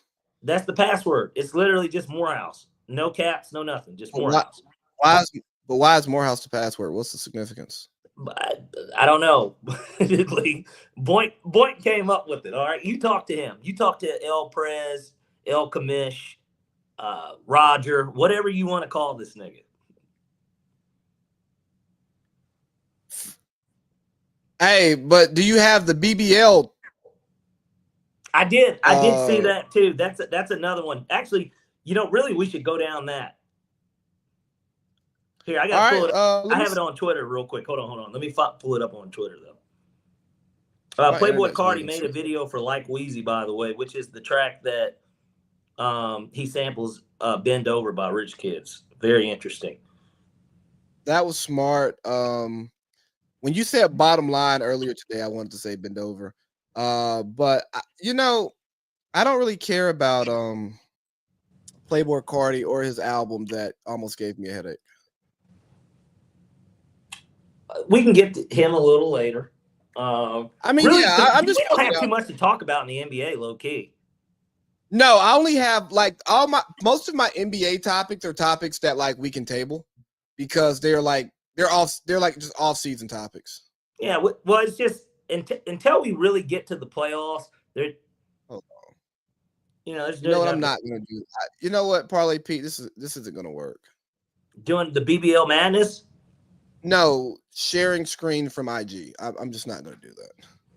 Well, what I was going to say was I could just send you the bracket literally. But regardless. But it doesn't help me put it on the share screen because I don't have my text messages set up to my computer. Mm-hmm. And I'm not going to do all of that login nonsense. So let me see if I can find. One way or another, this is the point. My Final Four is Michigan versus St. John's, and then Duke versus Houston. I have Houston beating Duke, and then I have Michigan beating St. John's, and then I have a Michigan-Houston final, and I have Houston winning the whole thing. Ralph Sampson, he's gonna get them. He's gonna get them one. They've been so good now for the last few years. Houston should have won one by now. They're a really good defensive team. They suck in the tournament. Huh? They just don't play well in the tournament. They made a Final Four in the last 3 years. I mean, I'm just saying they're typically they're a very good team, and they're in the Big 12 now. But they hadn't been. They were like CUSA or whatever it was. I forgot where they were, but they were mid-major to a degree. But they're well coached. Like Ralph Sampson is one of the best coaches in college basketball, bar none. And I think that they've got it put together. But I want to get to the real bracket because I'm glad you brought it up. Because before you get to the real bracket, because that's important, you have St. John's in your Final Four. I do. The path for them to get there, they just have to beat Florida. It's Florida who they're going to face if they make it to the Elite Eight. It will be those two. If Rick Pitino wins his third natty, he's got to enter the GOAT conversation. I'm with you. I agree with you on that. No doubt. But I brought up Bill Self, for instance. Remember, man, Rick coached at Kentucky. I mean, he made Louisville more of what, when I think of basketball, I will think of Louisville because of him. He won a natty at Louisville. I know, which is super duper impressive. But the Kentucky In one, Atlanta. who did he have on that team? He had fucking Antoine Walker. Like that team was, Oh. it was like one of those stacked Kentucky teams. Well, he recruited it. I mean, sure. I know Rick. He coached Massachusetts, right? Too. No, that's Cal. No, that's Cal. I got Rick's. I got his Wikipedia pulled up right now. As the head coach, he started at Boston University. He was an assistant for the Knicks. Then he went to Providence. Then he head coached the Knicks. Then he went to Kentucky. Then he went to the Celtics. Then he went to Louisville. Then he went. Remember, he went to Greece. Yeah, after the fallout. Then he went to Iona and he went to St. John's. And the most important thing about and the reason why I want to put him in the GOAT conversation is because so many of our legendary coaches outside of Roy Williams, although he coached at Blue Bloods, most of these guys coach at the same program and build who they are, right? Outside of that terrible ESPN show, we don't think about Bob Knight at Texas Tech. We think about him at Indiana. You know, Coach K, Duke, Coach Smith, UNC, Bill Self, Kansas, right? That's how we think of these coaches. But the fact that Coach P, similar to his former rival and his former in-state rival, Coach Cal, they've done it at multiple places. But the difference between Coach P and Coach Cal only has one national championship and has disappointed multiple years by not winning national championships, by having the best players in college basketball on his team, and like having like real deal NBA rosters as college rosters and not winning it all. But Coach Pitino has done it in multiple places and he always wins, right? So, but the biggest difference between them, yes, it is that one national championship difference. But at the same time, Pitino's guys are typically guys that stay 3 and 4 years. Cal's guys are always one and done. Yeah, like Pitino builds a culture, but he also coaches his players hard and he talks crazy to them. But unlike Mick Cronin, I think they listen. Yo, Mick Cronin's low-key a piece of shit the way he calls his players out in the media. You got to get through to them somehow, right? They're college kids, right? And typically talking about young people publicly, you know what? I don't know how you relate to young people, so I'm going to shut up. Mick Cronin is more successful than I am and deals with young people more often than I do. So, you know what, Mick Cronin, you're right. The BBL, Drizzy. Golly, let me see if I can actually find the okay. Here we go. I got it. We're about to screen share it, big dog. BBL Drizzy. BBL Drizzy. Allow it, crazy.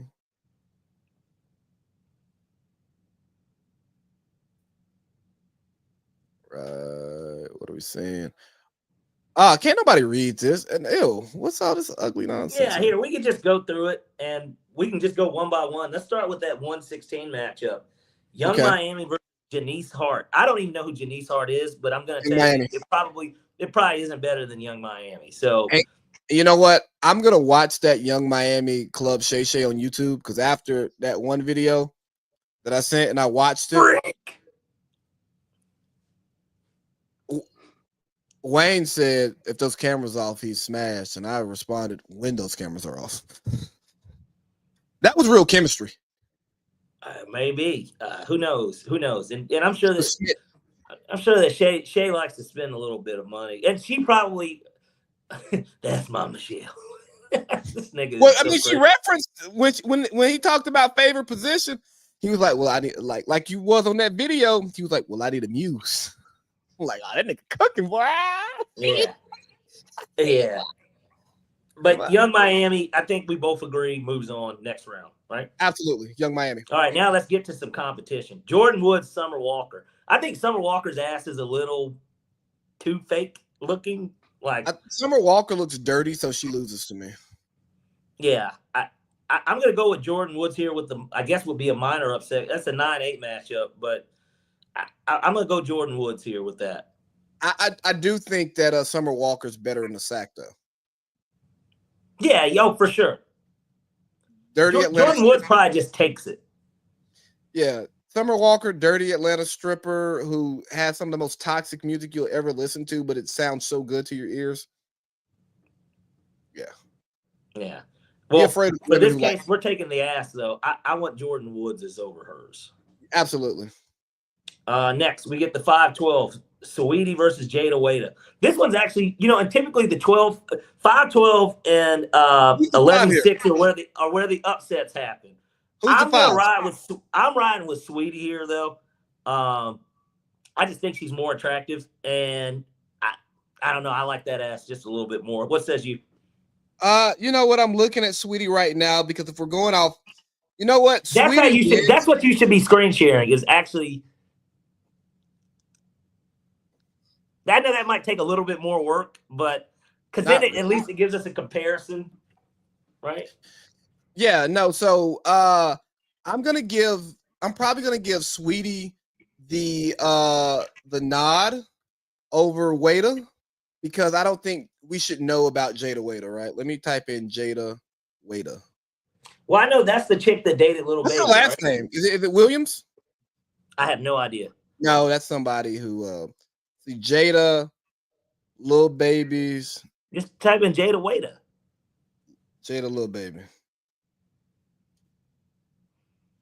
Jada Cheeves. Oh, I spelled her name wrong. Sorry. She's not important enough for me. Let's see. Jada Lil Baby. Let's see. Jada. You just gotta go to the Instagram. That's a lot of work. You know what? I will go to the Instagram. Yeah, that's gonna be. You're gonna get just straight ass immediately. Like that's what Instagram is. Yeah, but now I'm also like revealing like my Instagram feed to the world and all of my searches. So let's just go ahead and clear that out. Because like there's no context to a lot of this, because a lot of the stuff. If we were Ack, somebody would have screenshot and be like, and Ack actually somebody would report on it. He'd be like, AC Lee reveals what he searches online. All right, keep going. There we go. There's a perfect shot. Oh, we're having trouble playing this video. Oh man. Oh no. Oh, it's a video. There we go.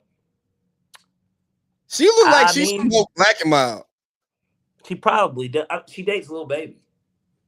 Or dated, or is the baby mother of. That's definitely a can right there. Now let's go to Saweetie. My type. Yeah. Dang, I just put my whole search out. Let me shut up. Oh man. Not gonna lie. Dum. Ooh, let's see. Ooh. Yeah, we got a clear winner here. Yep. Saweetie's the winner. All right, Saweetie's moving on. And now we get to find her next, who her next opponent's going to be. We got Bernice Burgos versus Jocelyn Hernandez. I'm going Bernice Burgos. Yeah. We ain't got to look that up. Hold on. Let's look at Bernice, though, just because, like, if we're here, I mean, we might as well give Bernice a gander. You mean the LeBron James of hoes? She's just been in the game so long, man, and she's remained consistent. Elite. And she don't even she ain't even really giving you nothing here. You know what I'm saying? Yeah. Well, that's back in her old days, right? Yeah, but I mean, she's a legend. I mean, God almighty. Yeah, it's crazy. And what it is she actually stays fit, so it makes it look that much better. Like, I low-key want to go to Providence and find, like, one of her little cousins in them. Yeah, very nice. That's yeah, look at that thigh, boy. That's the blood. Jeez, hey, you see that? You see that right there? Save me, please. Yeah. All right, who we got next? We got the first upset of the day for me. We've got Kim Kardashian as the 3 versus Drea at the 14. I'm going to go ahead and take that upset. Let me get Drea. Let me get Drea over Kim K. We're going to look at both of them, but, Drea has a special place, I think, in both of our hearts. I really feel like she was the first person to really come to the bank and rob it. Mm-hmm. Yeah, I think didn't she really start she was the OG to empty the bag, right? I think so. I mean, there was always that rumor that her son was Gilbert Arenas' child. I'm talking about, what I usually send to the group when I Yeah. send her. Yes. I'm just gonna call it Empty. Yeah. Run it. Yeah, You're she's running OG. out of gas. Yeah, she's the OG. Yeah, she emptied it first. And you know what? Jalen Green, I get it. And look, that's not shit on Kim K. Kim K a legend, right? Yeah, She's no, a and legend, we're gonna give too. her some love. We're gonna go look. Yeah, we know what Kim is. But we're gonna take Drea in this situation. I don't And I see. think there are people who would take Kim K. A lot of people would take Kim K over Dre, and I would not argue with them. But that's a name brand pick. That's like Duke's playing a team that they're not better than, but you take Duke because it's Duke. Yeah, and that's So, Kim. Yeah, that's what I'm saying. Kim is she's the brand, she's the recognition. Kim's still hot. Like Kim's still hot. I mean, she looks better than Madonna trying to be Madonna. You know what I mean? Madonna could never.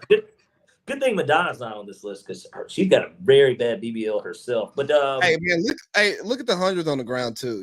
She ain't even got no clothes off yet, and they throw hundreds at her. Yeah, I mean that's cover.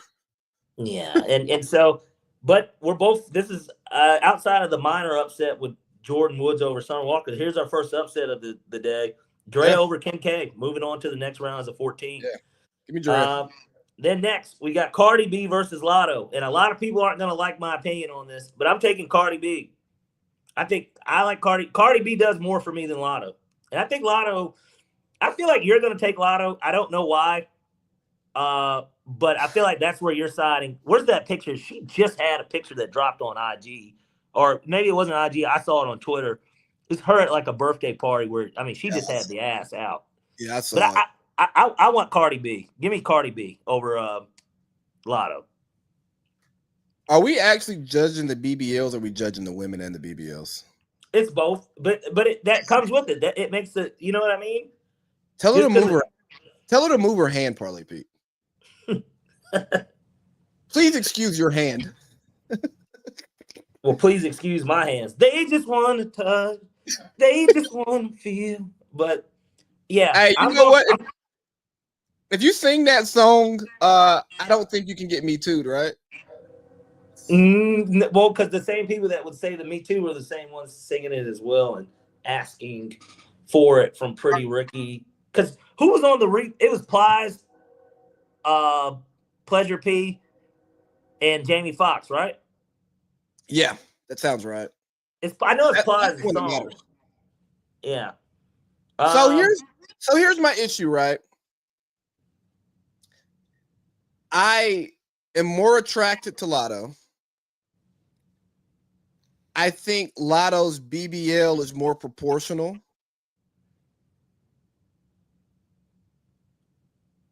Oh, well, I don't want to watch a video. Well, yes, I do. Well, yeah, I was about to say you're there.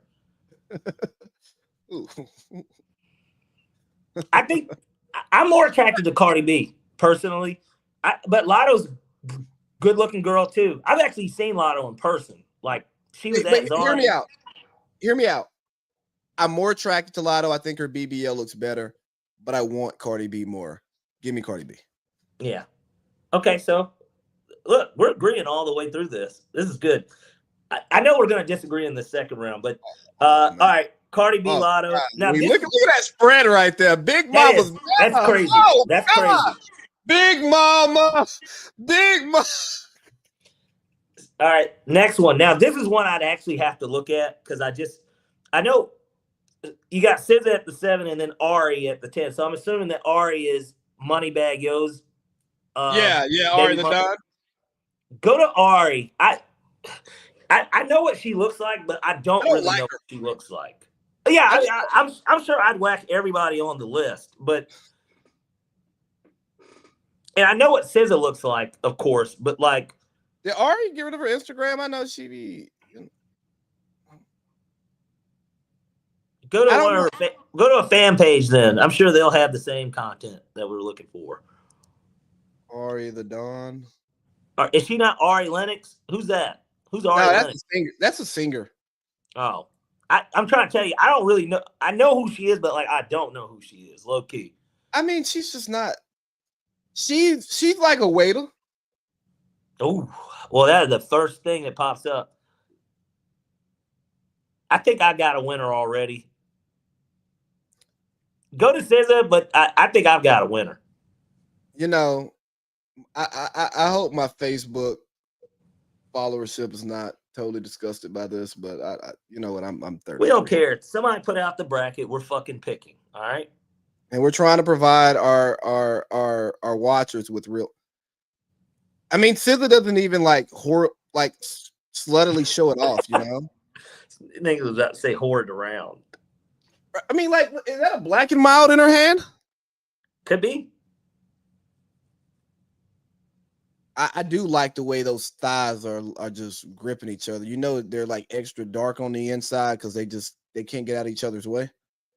I feel like she wants hers to look natural, but it isn't. Yeah, give me Ari the Don. I like the way that thing was bouncing, dog. Sorry.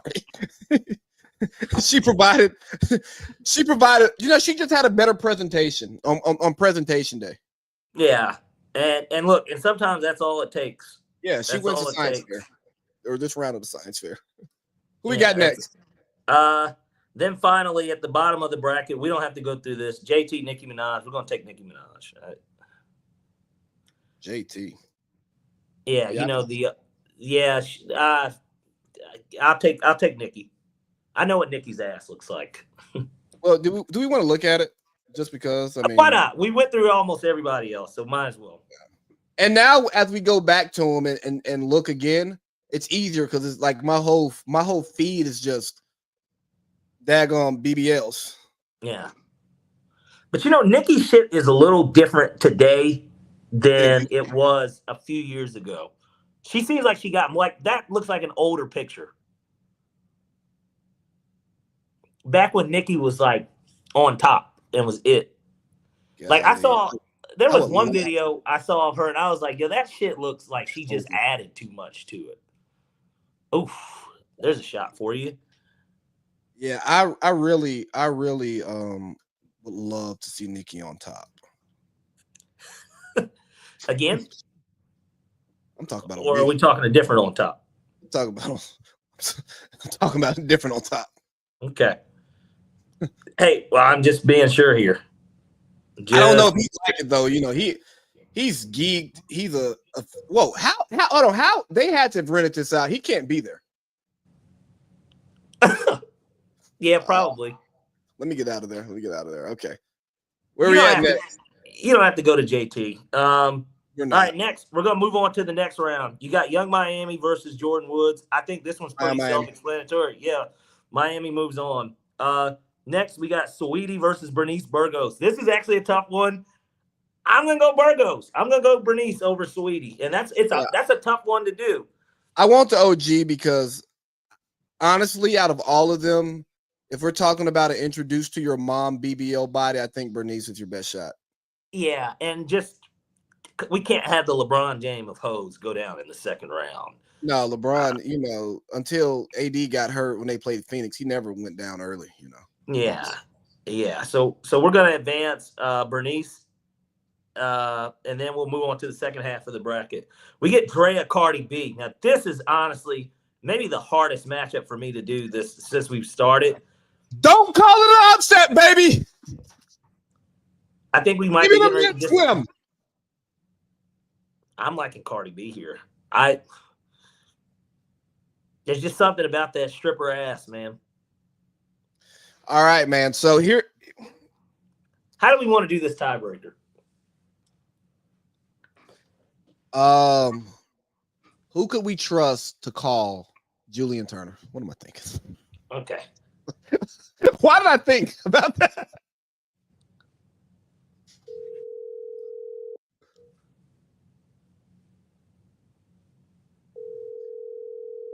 Josh would gaff us off and tell us we're stupid. Well, I would want more voicemail. The person you're trying. Maybe you get Justice on. You know what? Okay. I mean, he seems like he's an assologist at this point, right? You're a cock.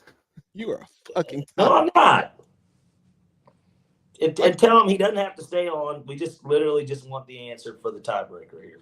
Well, I'm trying to figure it out, and my phone's being dumb. There we go. There.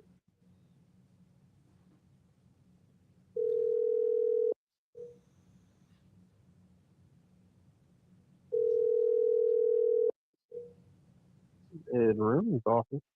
Hey, Justice, this is AC Lee and Parlay Pete from the AC Lee and Parlay Pete podcast. You are live on air. And Parlay Pete has a very important question for you.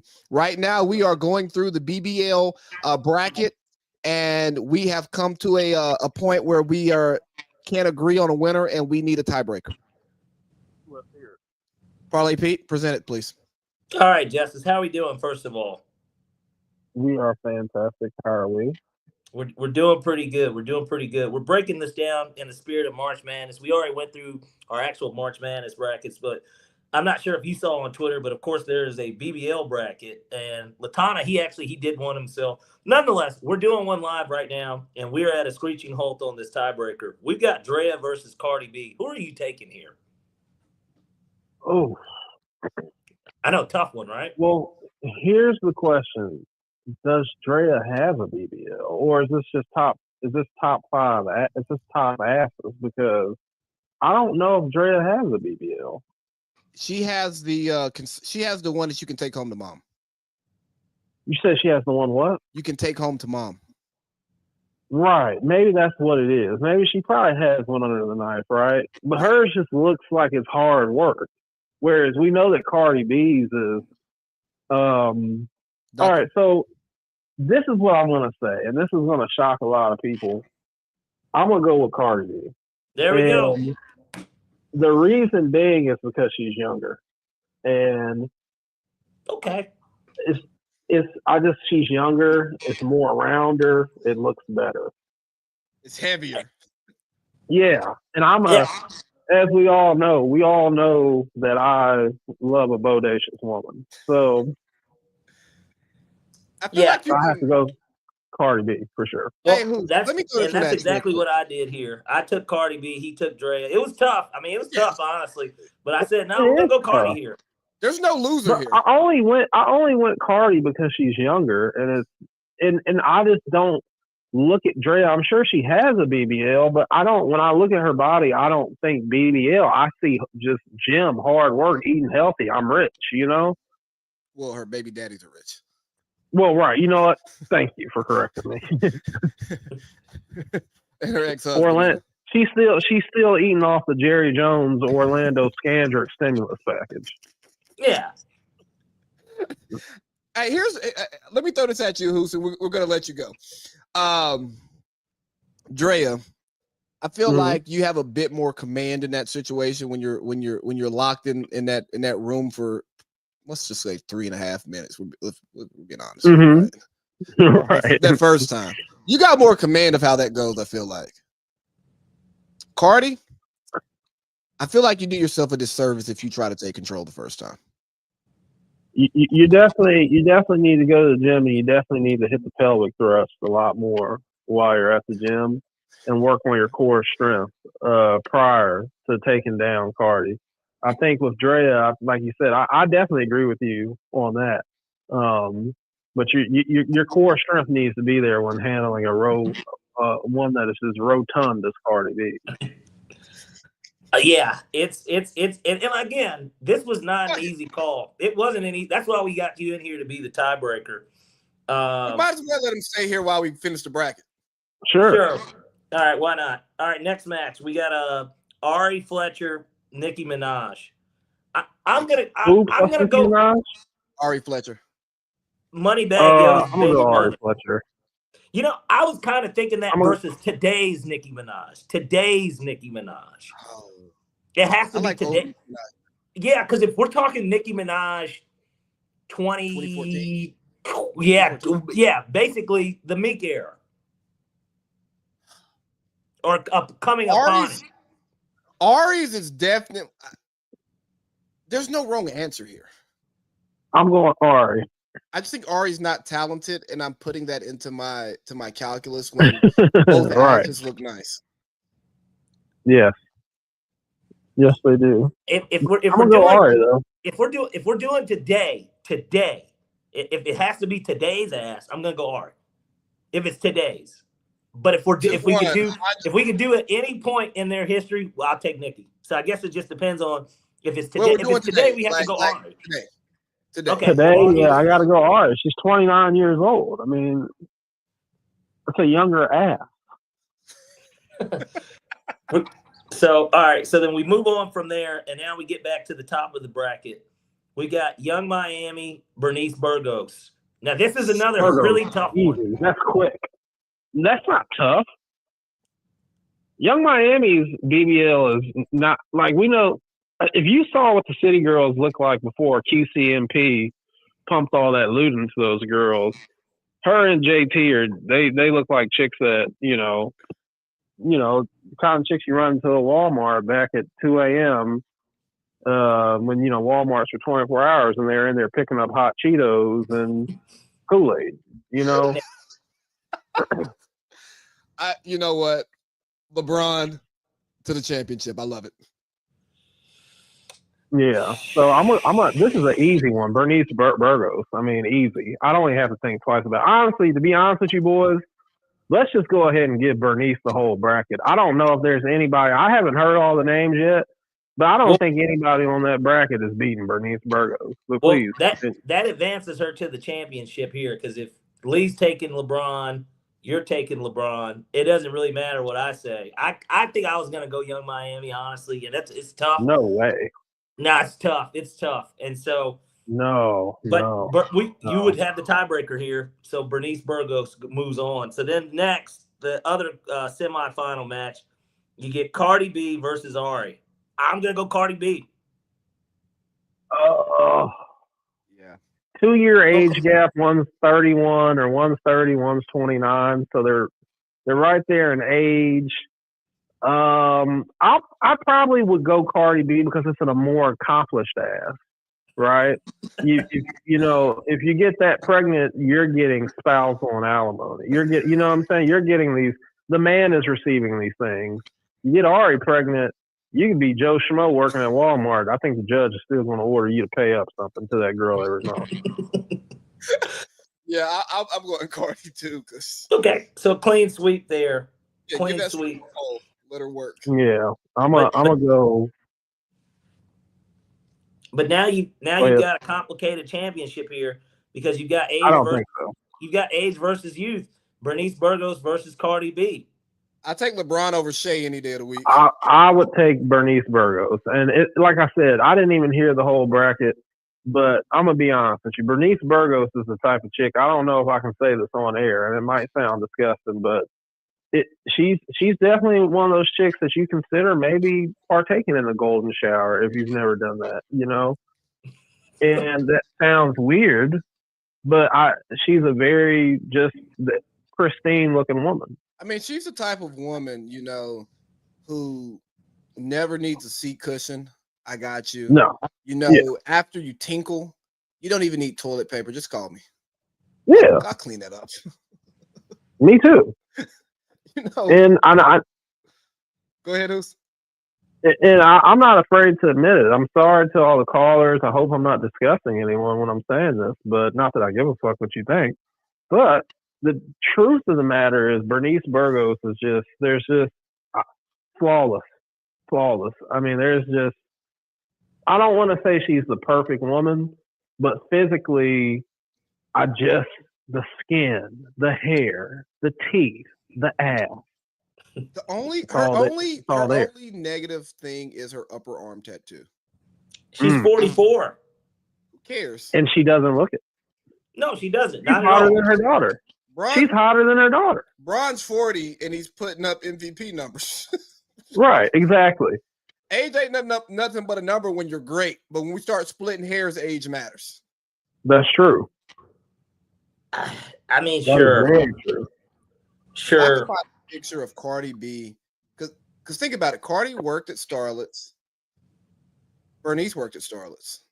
If I can find a picture of them two together, that's the cover art. Hey, we're closing out here, by the way, Parlay Pete. There's nothing else important to talk about. Yeah, no, absolutely. I figured as much. And wow, talk about a ass parade. Yeah, I mean, well, I want to thank whoever decided to come up with this, because every year there seems to be a different type of March Madness bracket that's obviously a non-basketball one that people will come up with. One year they had a Kanye one of his songs. One year, I think I saw there was a Drake one too. We get something different every year. Now, granted, those are men and there's music, but finally somebody came up with something pretty creative here and decided to let everybody get their their ass their ass asphyxiation and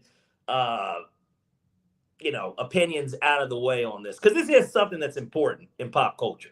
Oh yeah, no, it's absolutely important, because if you look at my Explore page, almost all of the women that we talked about on this bracket have appeared there. Yes. And I mean, a lot of these women, I mean, they are the genesis of emptying the bag. You know? Yeah. I never thought about just taking an old burlap sack and just pouring everything out of it until it's all gone. And even when everything else is gone, just hitting the top of it to make sure it's all out. You know, just making sure everything is out of that burlap sack. Until I started seeing these women on my timeline. So to be able to talk about them. And before you got on, Who's, I was sharing screen for our YouTube, Facebook Live audience. Shout out to the church folks. Shout out to my family, all my parents, all y'all. Yeah. Everybody who sees this disgusting stuff that we're talking about. We were sharing screen of Instagram of these BBLs, because we want people to know what we're discussing, so they can make a decision for themselves. Well, and they needed to see it. I think that people needed to see it. You know, it's easy to forget. There's so many of these things walking around these days, so it's easy to forget who's got the most circular, juicy, rotund ham on them. I think I'm gonna have to clip this whole one myself and just throw that on YouTube. This is good shit. Yeah, well, it's real shit. And well, in the case of these women's asses, it's not, but it's real in general. And we don't really care. We really don't care. So no. Yeah. Hey, Who's, anything you want to just throw out here as we wrap this thing up? Yeah, absolutely. I want to say thanks for calling. I'm appreciative to be a contributor. While we wrap up, I want to say that Terry Fontenot is not a good general manager. Hopefully we trade Kyle Pitts. I don't think we will, but hopefully we do. And he's just not a good general manager. And that's it. I have nothing better to add to end the show, man. I think that's a curtain drop. All right, man. Thanks, Who's, for calling in. We appreciate you. Hey, Parlay Pete, you have a good week, man. I'll talk to you guys later. All right, brother. Take care. All right, out. Signing out.